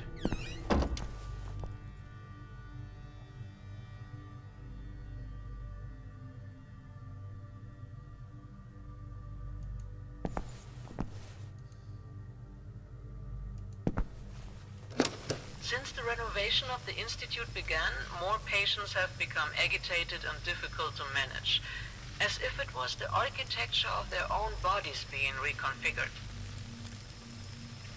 The construction work has disturbed their existence in a way I couldn't predict. Some are even presenting with odd injuries, which none of the nurses can explain. Are the patients harming themselves? Is this building so firmly interrelated with their identities that changes in its structure will impact their states of mind by means of a kinesthetic regression? They rationalize structural changings in the surrounding geometry by imprinting them in their own flesh. Hodgson's is the worst example. Where are those burn marks coming from? I made inquiries and nobody saw him get burned. Perhaps he was allowed to assist in the kitchen and he refuses to discuss the burnings.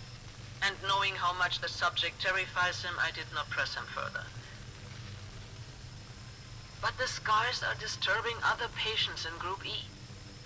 They believe his scorched skin is some kind of heavenly punishment or stigmata.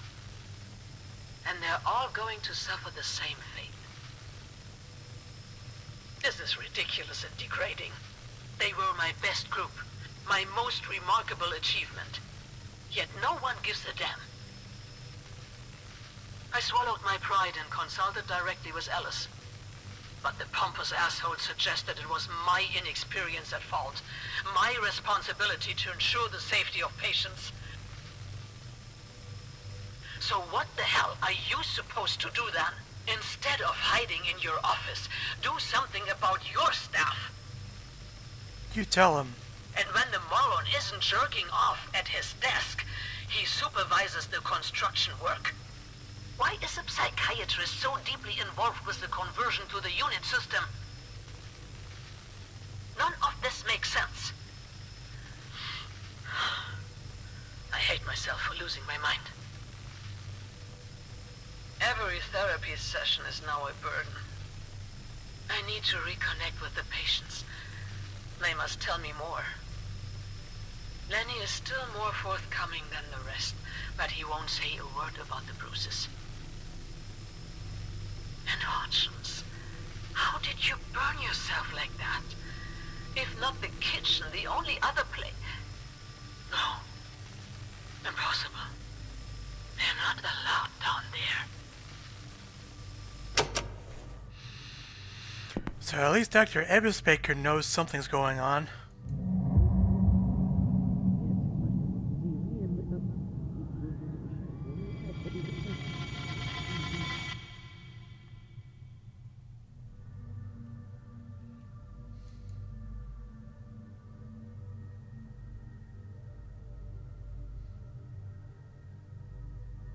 I missed the description.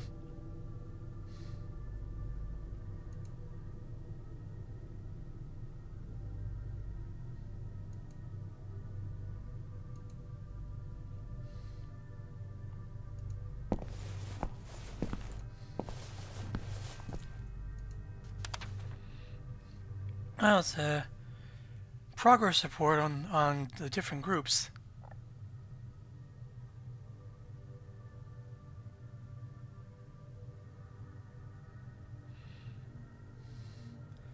So Group E had lower scores than Group F.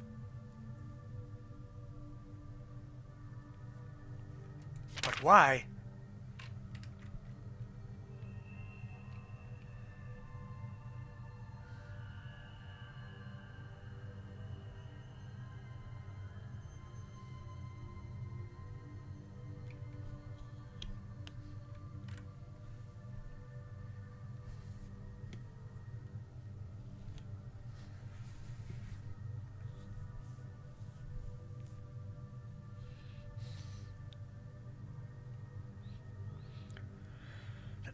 Rebecca should have been allowed an abortion.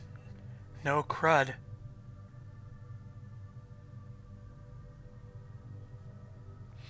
And LaRoche is beginning to believe he's a lost case.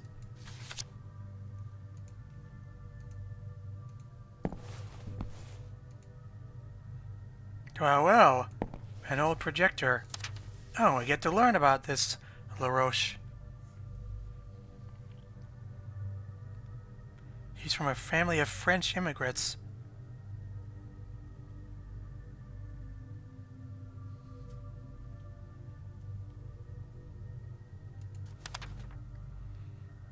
Specialists feel he will succumb to an irreversible state of catatonia.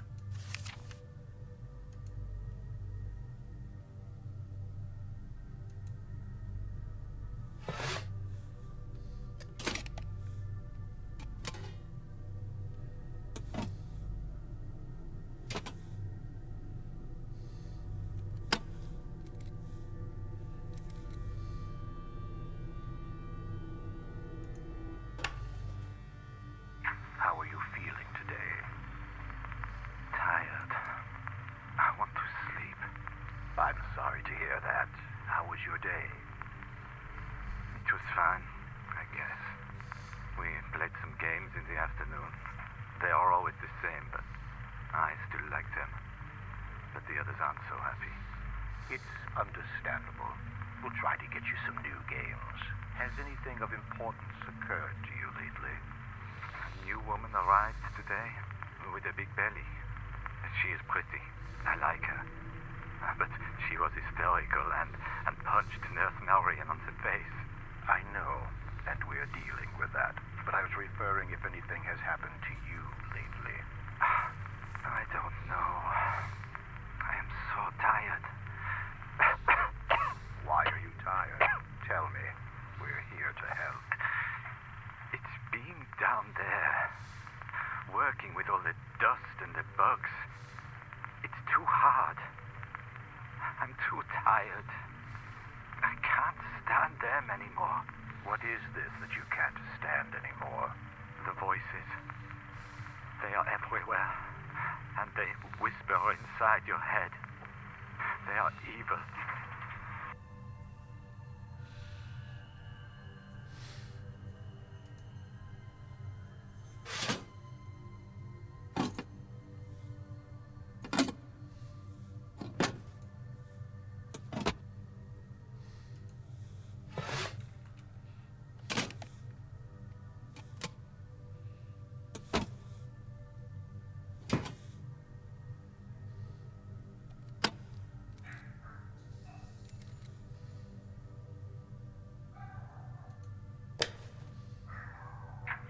You are not in good shape, Bertrand.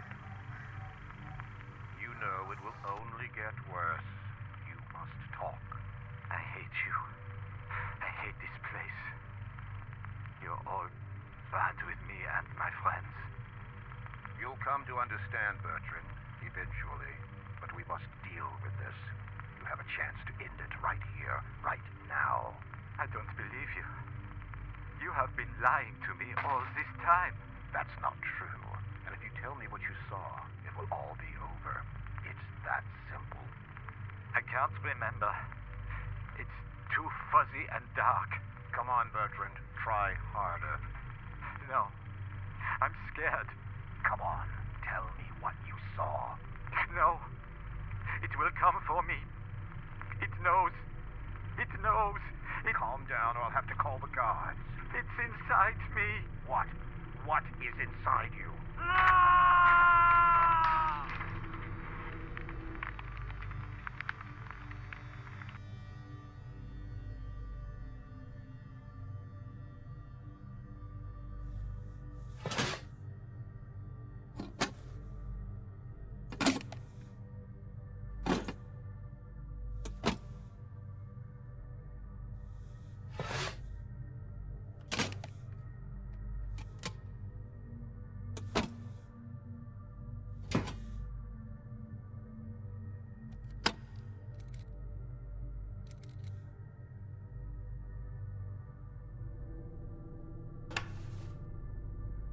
Bertrand, are you feeling all right?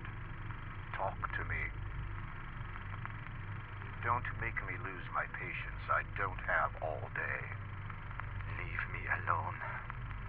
I understand you must feel angry, but we're doing this for your well-being.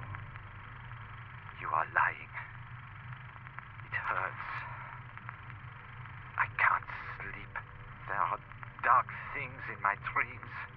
Just calm down. Take a deep breath and relax. We'll explain it to you, but you have to trust me. I don't know. I am so tired. I can't think anymore. your last session. Do you remember now? There's only darkness, and it moves there. It's been waiting, and now it knows we're here.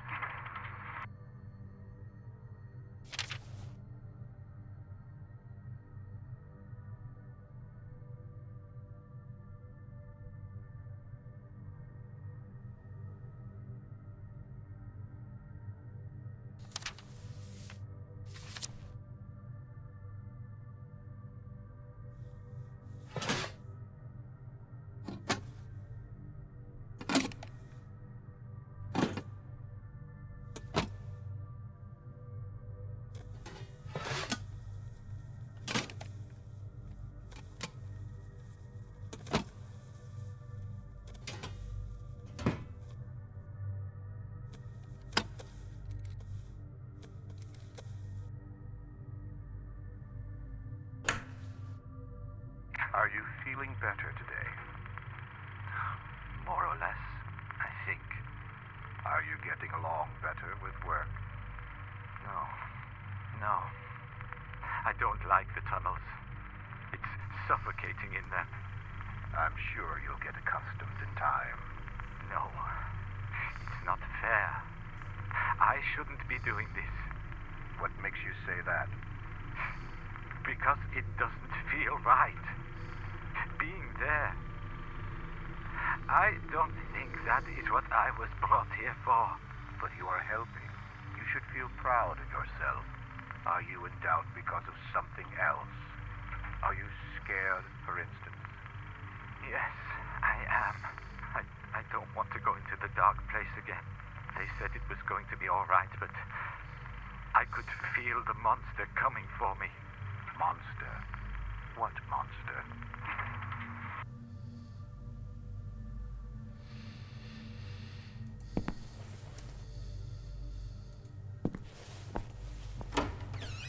If these doctors worked at the Miskatonic University, then I have a feeling what monster it might be.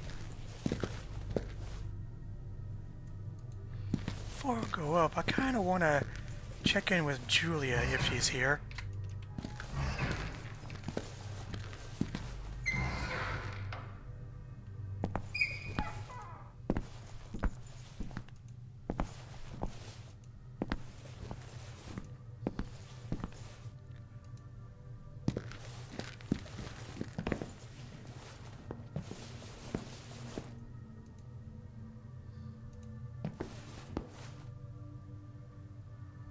Hi, Julia. I forgot to ask you something.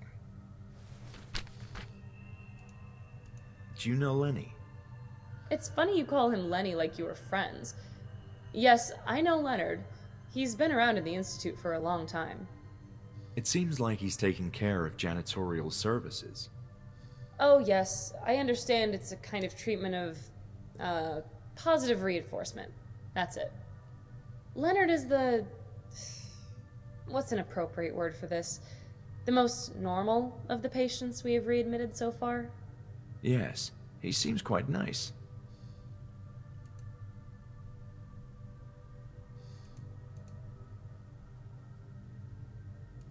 So I got this key ring.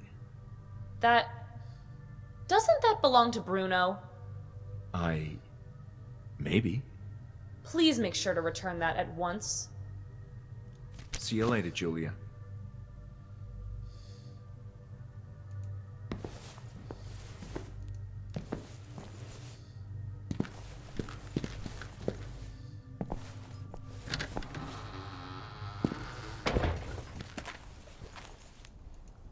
Well, I know we were told to not go upstairs, but we're not going to find any information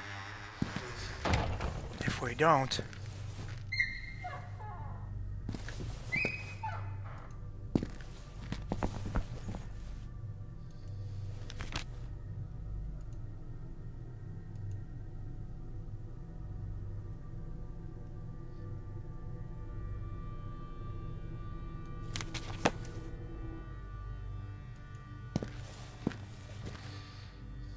Goes.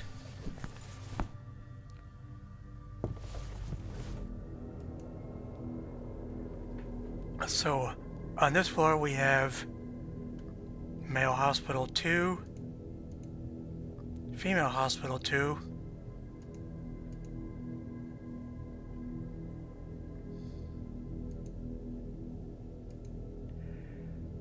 Directly in front of us we have Director, Museum, Morgue, Laboratory, and a hallway here to Rehabilitation, Psychiatry, Operating Rooms A and B, Hydrotherapy, and an office. So not as much as the ground floor, but must be important. Aha! So this must be Lenny's work list.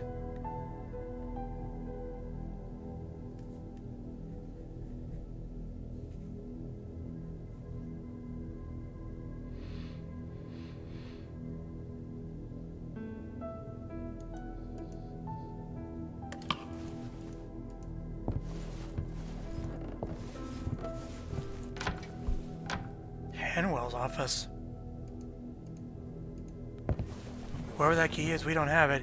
Now, I hope you haven't eaten anything because this museum is kind of macabre.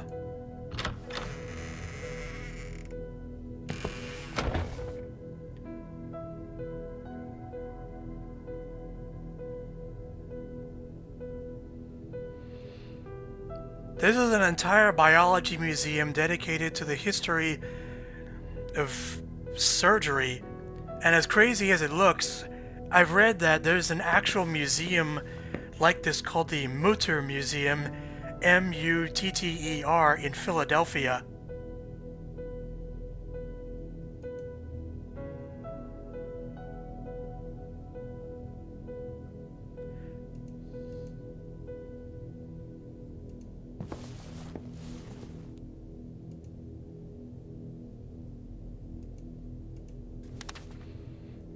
Rebecca Bierce.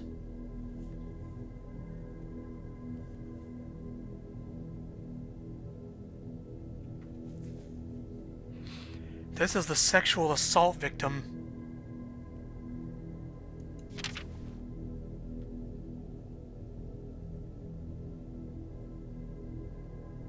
She was found repeatedly hitting her stomach and insisting that her unborn child was spawned from hell.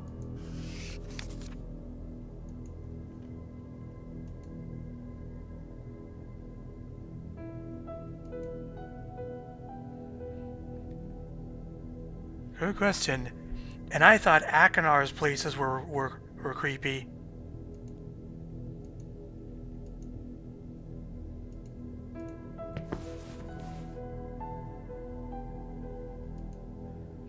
A complete human skeleton. It seemed real.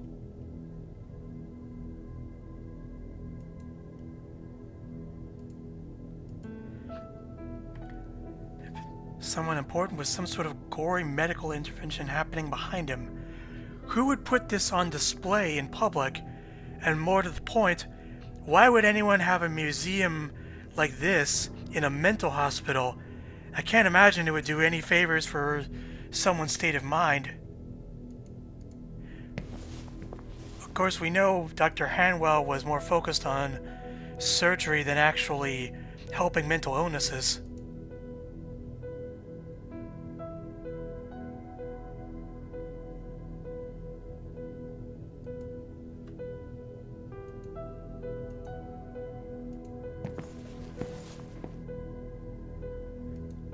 Looks like petri dishes with organic samples, and I actually looked up the Mutter Museum and they actually do have many of these on display.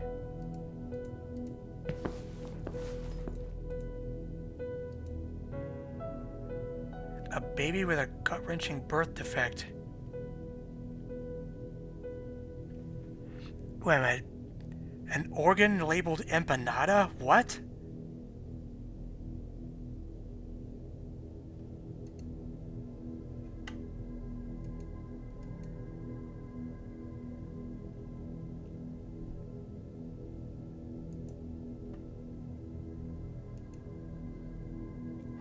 Ears? But why?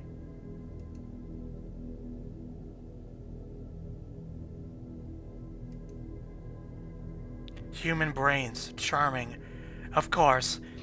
Can't have biology without brain in a jar. A series of radiographs. What's the point of displaying severed hands?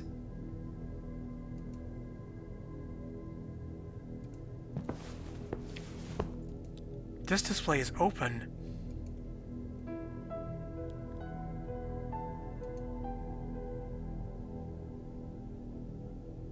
And jars with tissue samples. And we can take this microscope slide with us.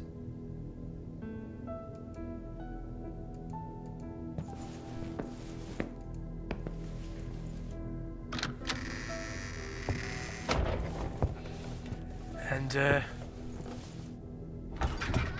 yes, the sunroom.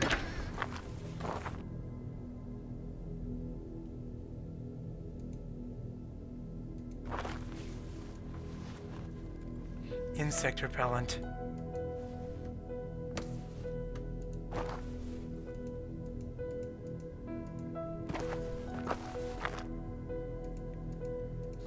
A newspaper.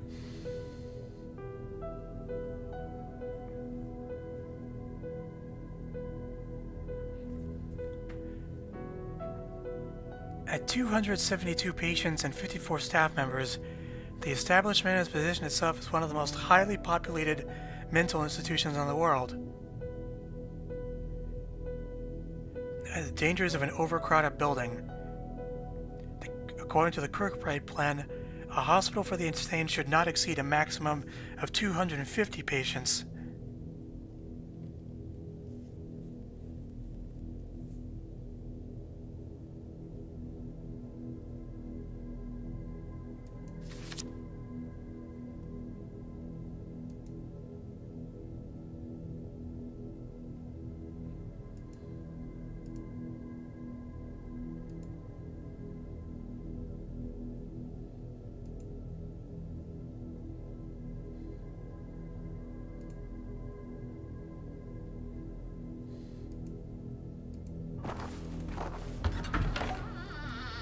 And the gore doesn't stop here. Next stop, the morgue.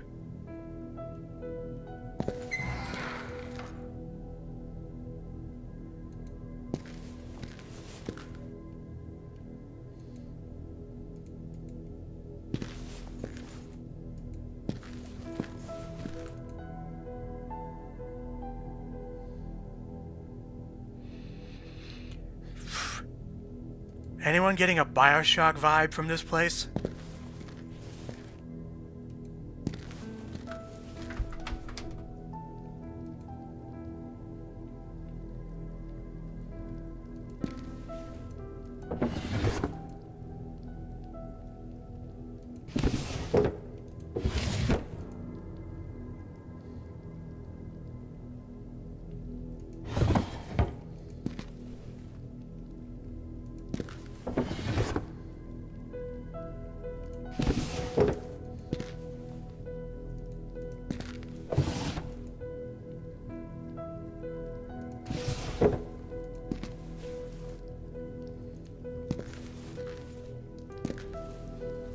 Something tells me we're gonna have to examine a corpse at some point.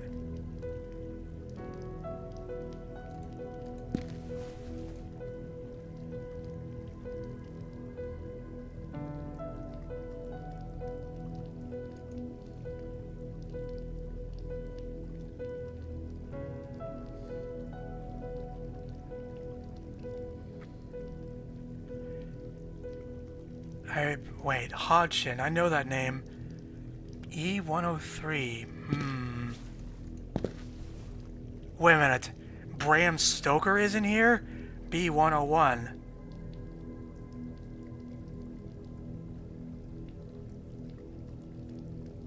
And Mary Shelley as well.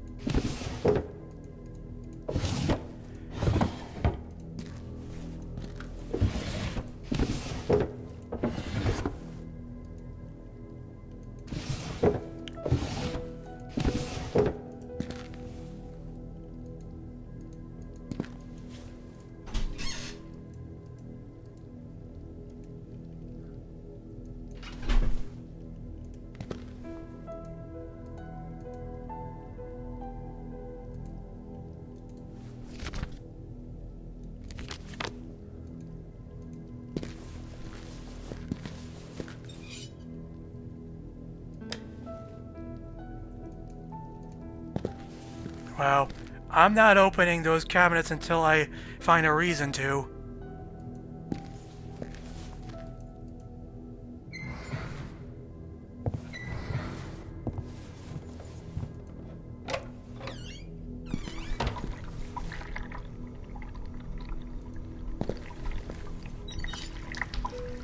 Hey, at least this sink works.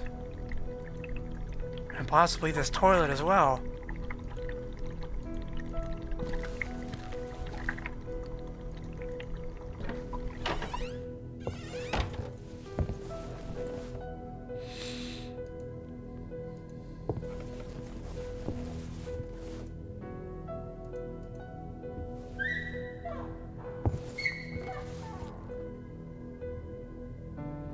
Lenny, I've been in the basement. You were right. Really? Yes, I was there before. And you too. I had this memory. We were working together in some kind of construction project. What were we doing down there? I don't recall. Everything is so fuzzy. Lenny, you have to make an effort. This is important for our sakes. I don't want to, please. I don't want to remember. It hurts. Okay, don't worry, Lenny. Let's try something else. What can you tell me about Bertrand? Bertrand?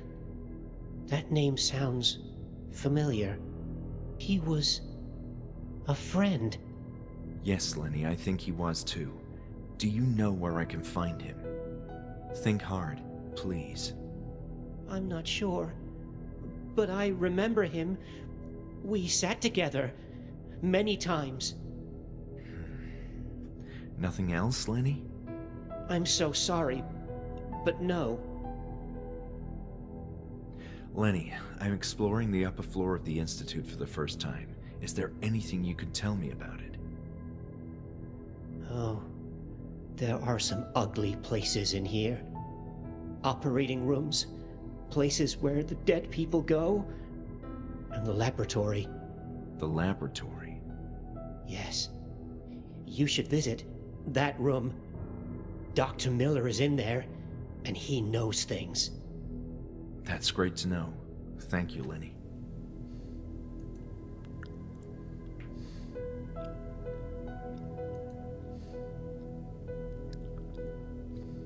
Hey, Lenny, look. I have Bruno's keys. Oh, he will be mad if he finds out. Yes, I know. I'll be careful. Let's see what secrets this institute has in store for us. I should be on my way, Lenny. Stay safe. So, once again, we can't go past him while he's cleaning, so the only place left to explore is the lab, which has quite a lot to dig through, actually.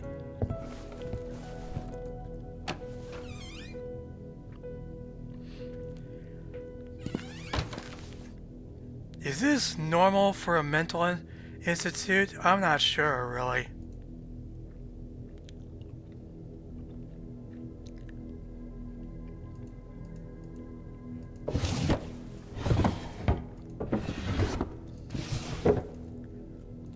They really put a lot of work into areas that don't have anything useful. Jesus Christ. Something out of a horror movie, all right.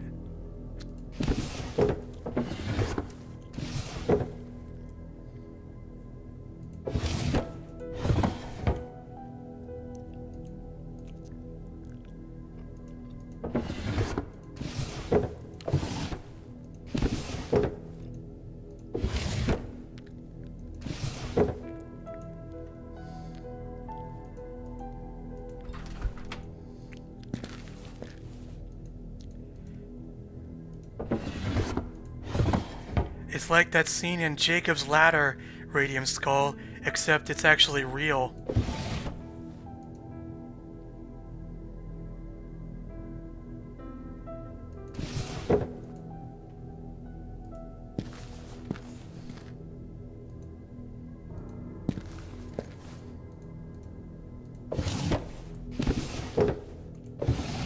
One of these has a note inside. I just can't find which one.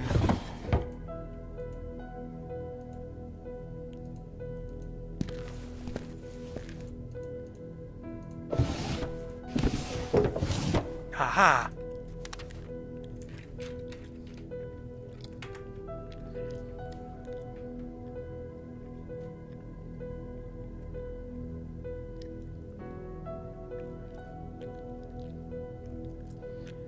Our mutual area of interest is on the verge of yielding benefits beyond our dreams. There's another tome that came to my attention, terrible and dangerous, which may hold the final key to the puzzle. Mortus Cave. My study has revealed only one account of its existence, and if the primeval orbs aid me, it might find a way to my prized collection. I wish you favorable kismet in your research. Your friend A.M.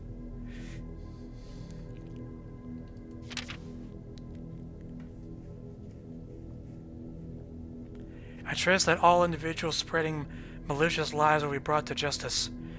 Our ways may be disapproved by the blinkered peers of our era, but we're making strides toward a new age of science. In due time, our undertakings will be celebrated, and historians will acknowledge our achievements. Oh, great! The owner of this institute is friends with a mad scientist. Just what we need. And his initials match the Allied master computer.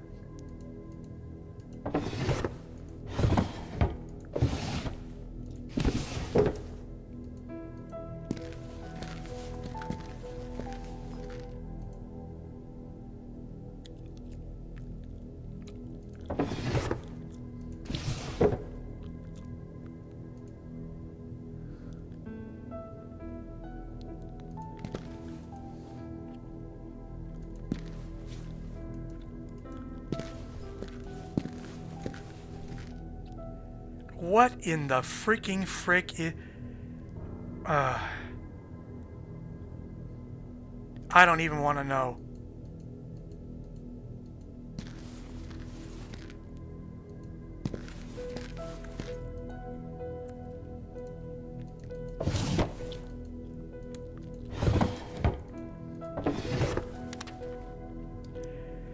Ambrose Miller, that's his name.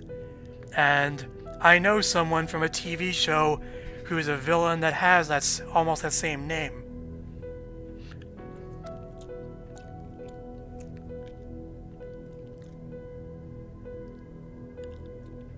A renowned chemist researching experimental drugs. Standardization of clinical drug trials, including placebo-controlled and double-blind tests. Dr. Miller's accolades came to an abrupt halt after the devastating thalidomide tragedy, in which thousands of babies were born with malformed limbs as the results of their mothers making indiscriminate and unsupervised use of the drug to treat nausea during their pregnancies. Gee, where have I heard that before?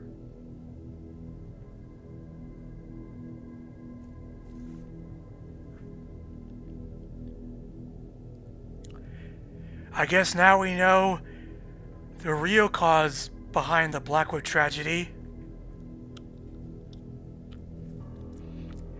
Dr. Miller's insistence on demonstrating drug efficiency with no regard for safety played a significant role in the dark chapter of modern medicine.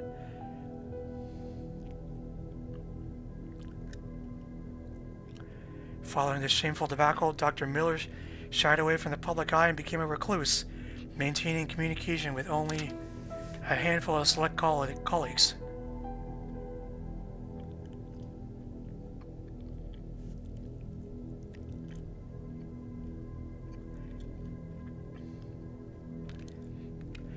So this is the guy who wants to take over control of this asylum and renovate it.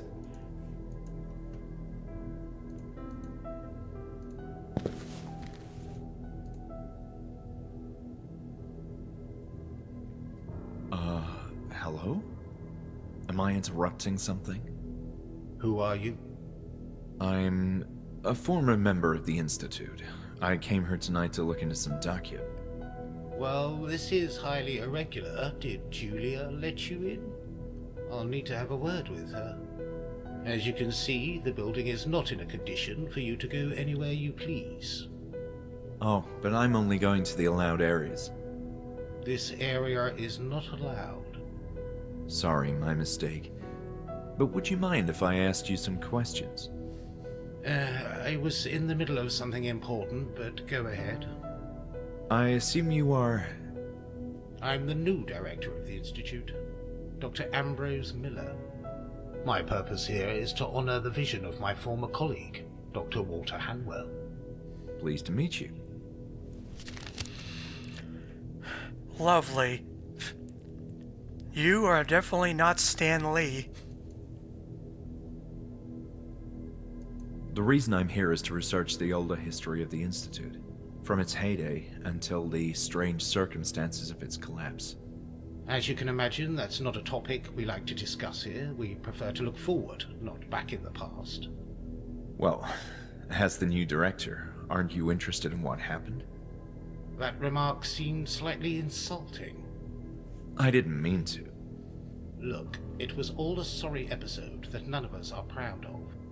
And those responsible have long since been apprehended. And that's the end of it.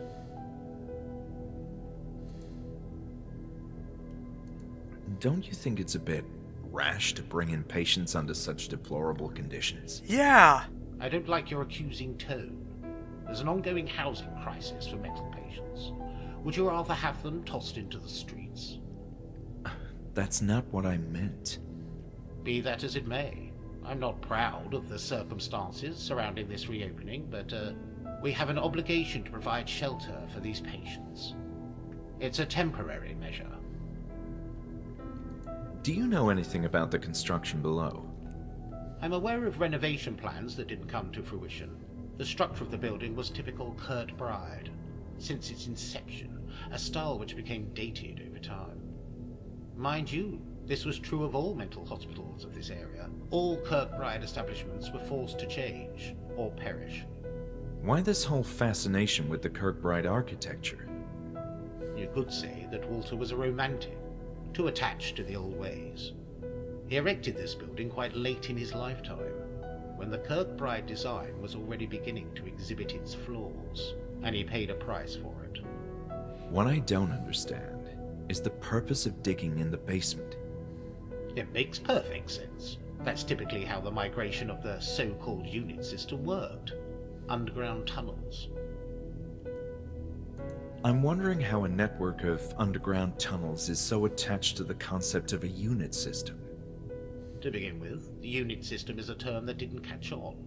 It was meant to convey the notion of units of buildings, concerned with a single aspect for the everyday operation of a mental institute. One building for administrative offices, another for surgical interventions, then male and female infirmaries separated, and so on. The hospital border in Buenos Aires is a good example of such a system of buildings.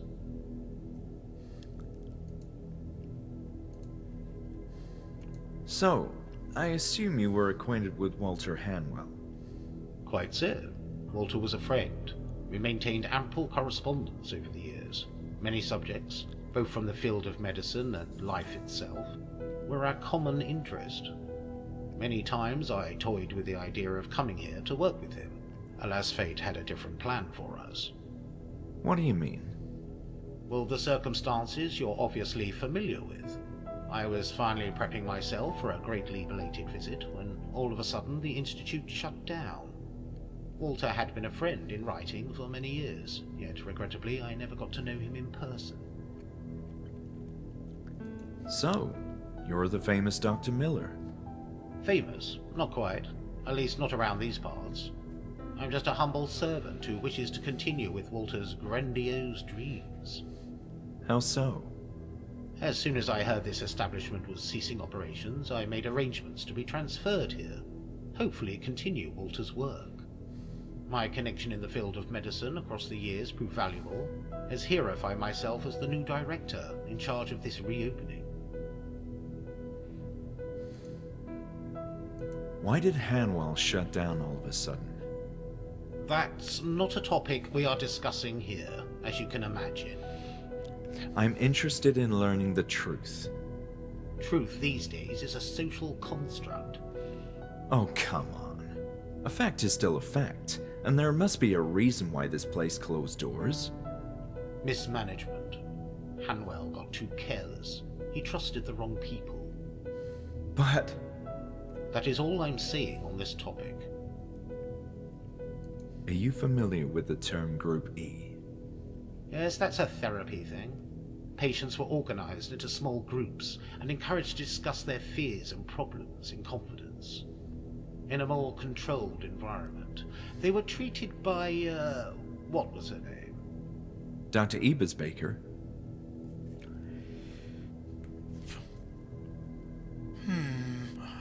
What condition would you say can lead to chronic hallucinations? In my experience, extreme stress. For example, panic attacks.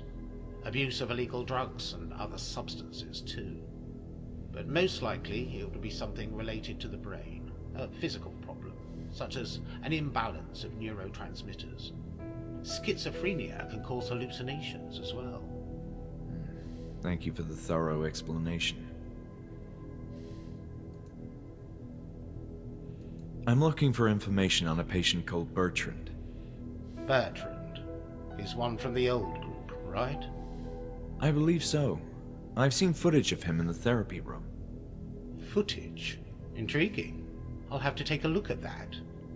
But yes, of course he sounds familiar. He's here tonight. Oh, What really? do you mean, here? Physically? Physically? What are you, a ghost hunter? Of course in flesh and blood. He's one of the patients being relocated. This is an incredible development. Where can I see him? I don't have such details. All I know is that he's in the same cell where he used to be. Fair? We'll have to find out what's Sally's in Thank you then. for your time, Dr. Miller.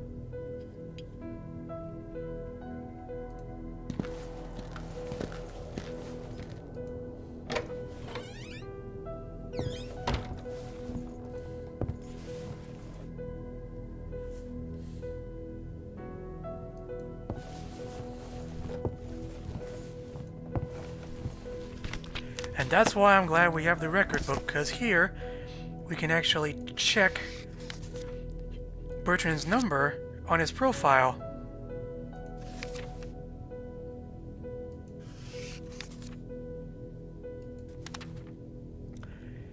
His number is 102A.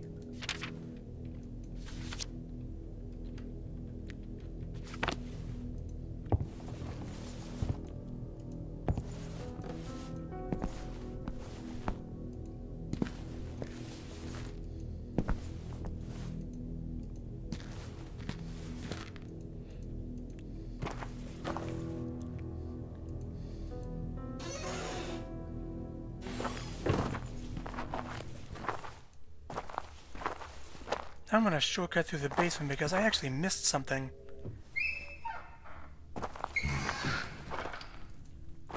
Down here in the corner is another patient report. Jonas Crawford.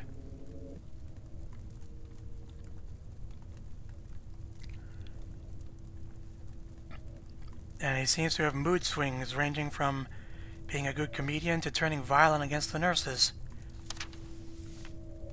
And he has an odd fear of darkness.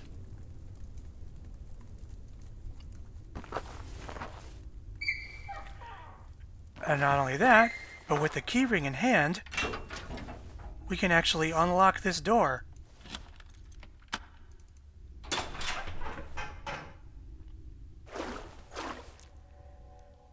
Ugh. Sewers. Don't worry, it's just this one corridor. It's not a sewer level.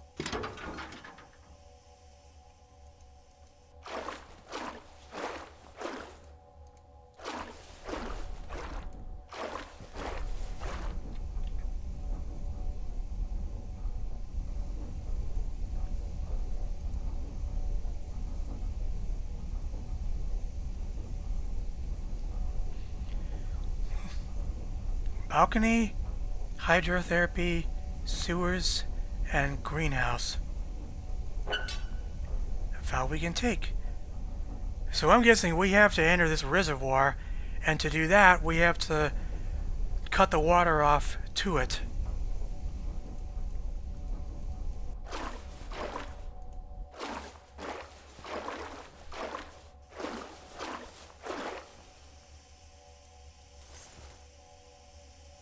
Oh yes, you have to right-click when the wrench icon comes up. 1 down, 3 to go.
Come on, 1, 4. Yeah.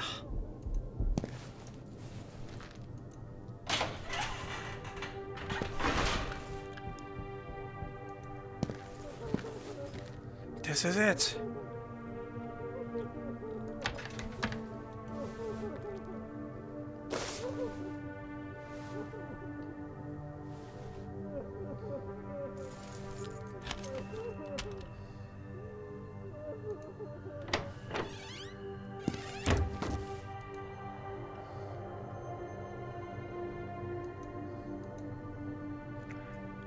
There he is.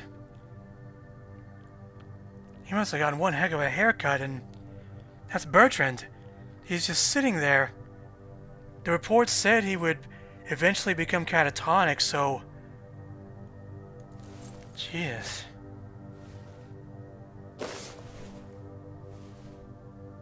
But maybe he can communicate some other way.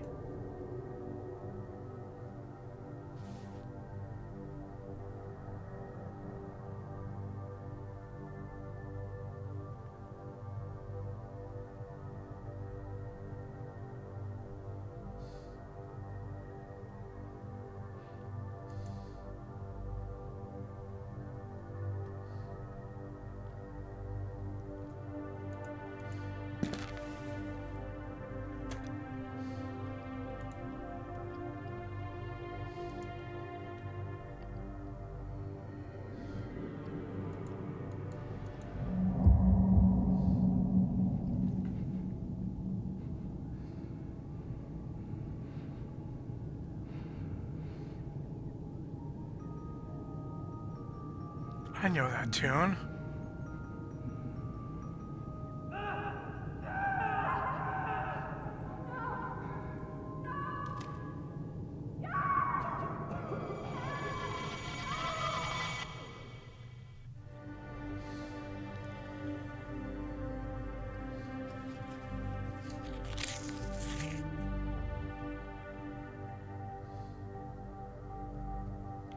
So Bertrand's roommate got angry and ate the key to the music box? Oh.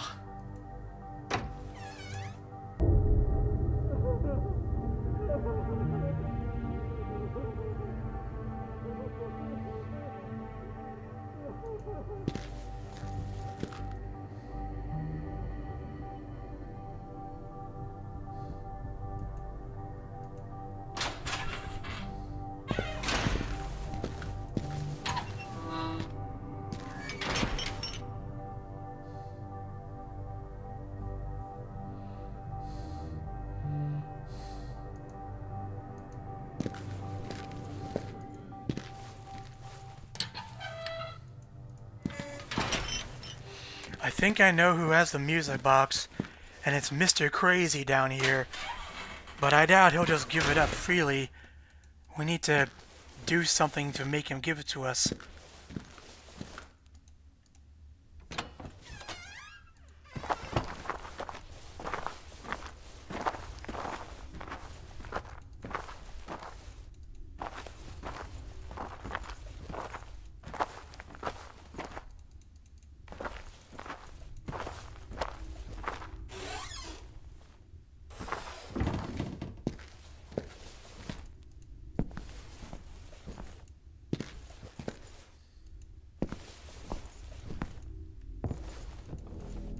Now that it's midnight, Lenny should be done cleaning the hallway. Yep. But the museum was only the start of the troubles. First up is rehab.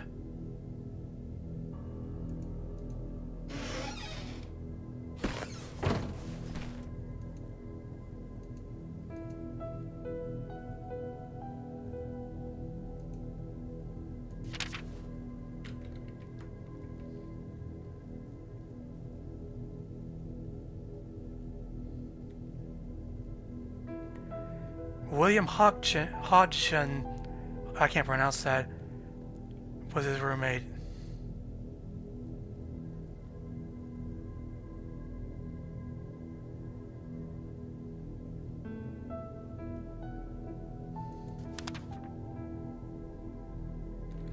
Wait, what did that first page say?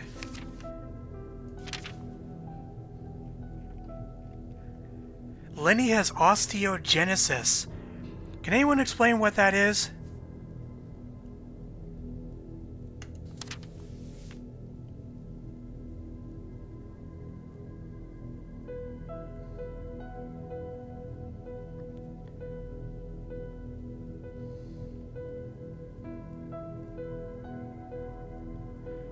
It's probably some kind of weakness in the bones. Here, hold on,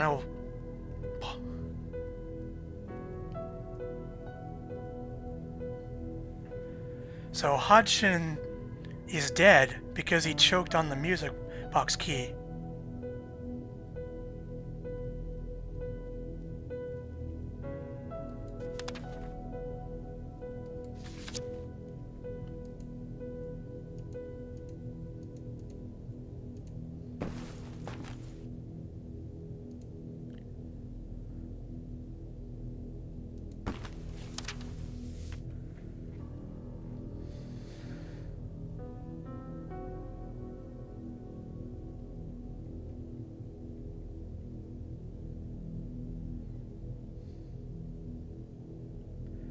Leonard was so close to being discharged from the Institute.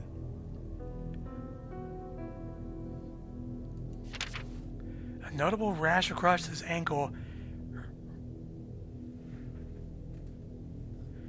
running from his right foot to the bottom of his gown.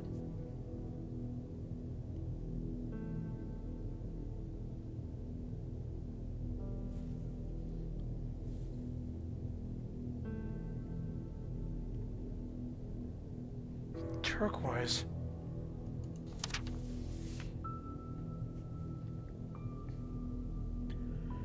So, Lenny was exposed to some kind of weird fungus that gave him a rash.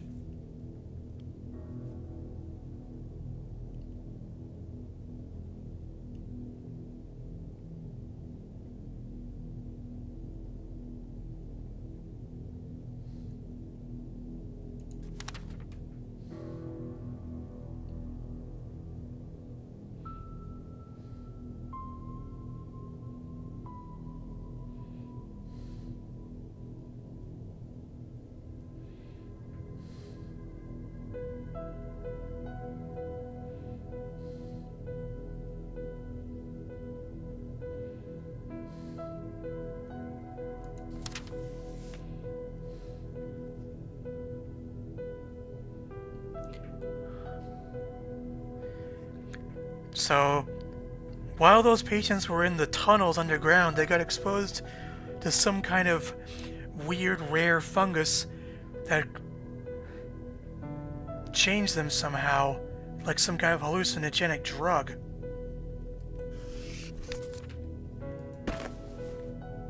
So that begs the question, were we exposed to it too?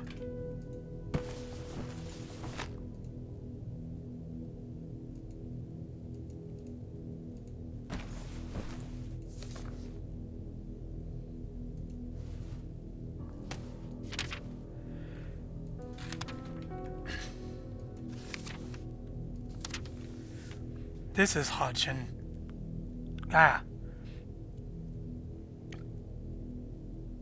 He fell victim to an intense fire as a child as a result of being neglected by his parents.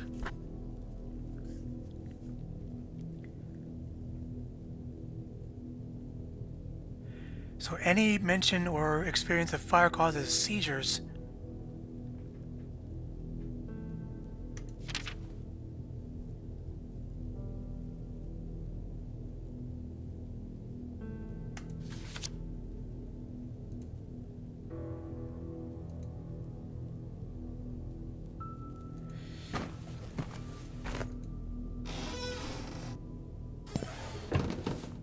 Well, I think I know what we have to do next.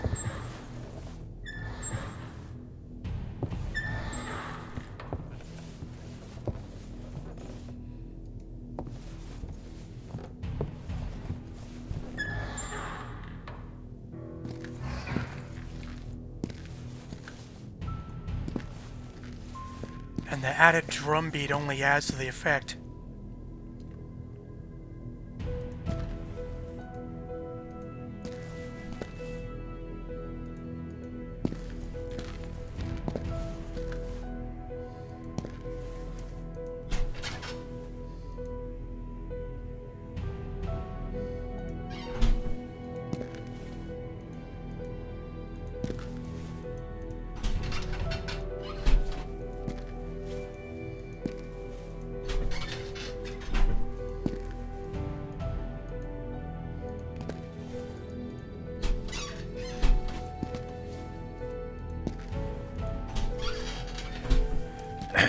I read somewhere that these are used like fridges, so there must have been power still around to actually keep these things cooled.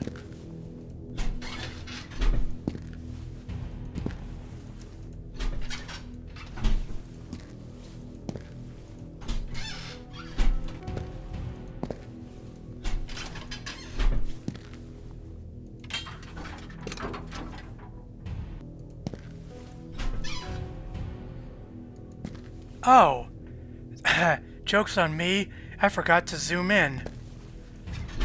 I didn't even know those were body bags.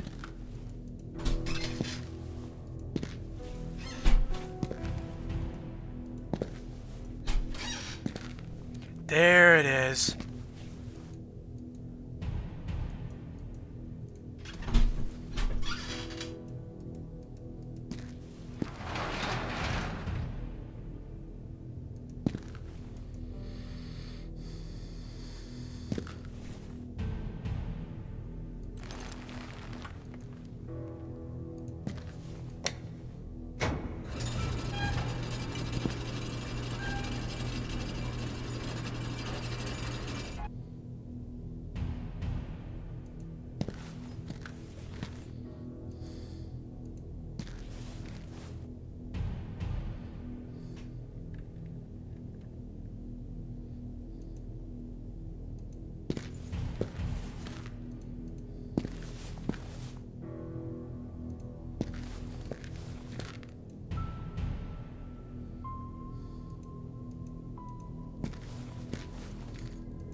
I know what we have to do, and it's not going to be pretty. We must perform an autopsy.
Jesus!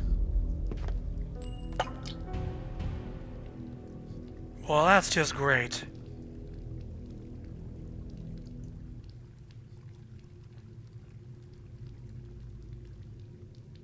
Yeah, no kidding.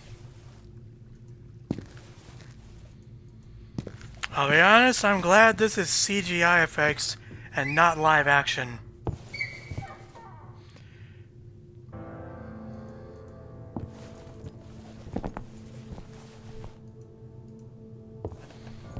Well, that wind-up key fell down the drain.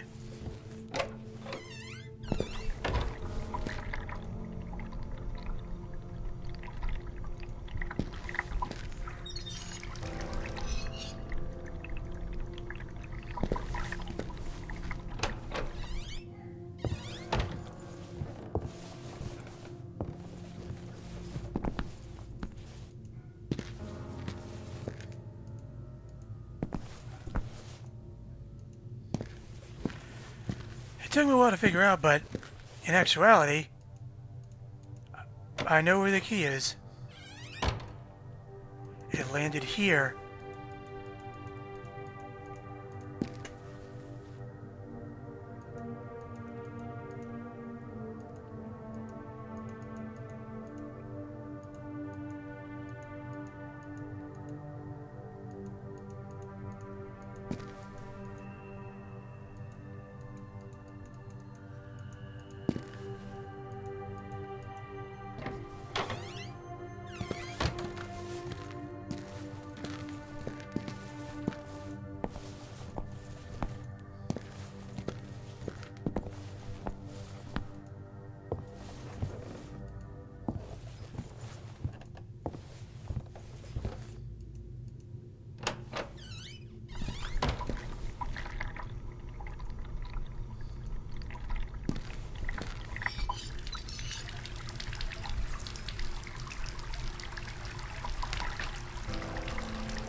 There it is.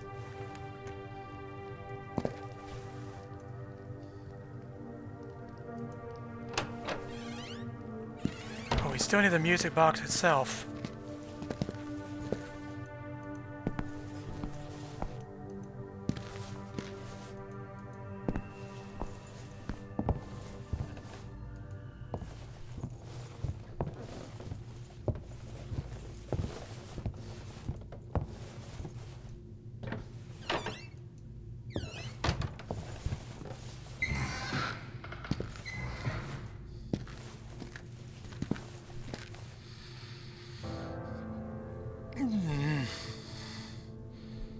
To do that, we need to look through the operating rooms.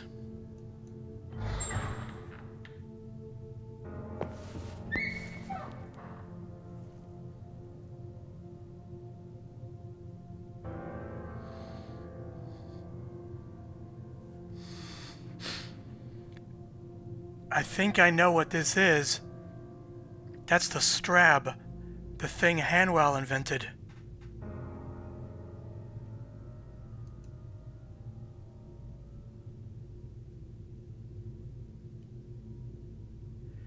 You know what?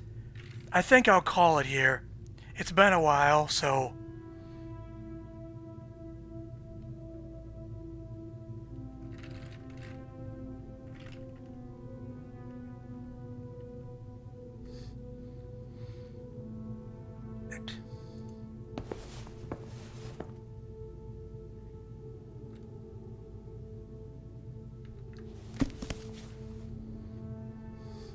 See you next time.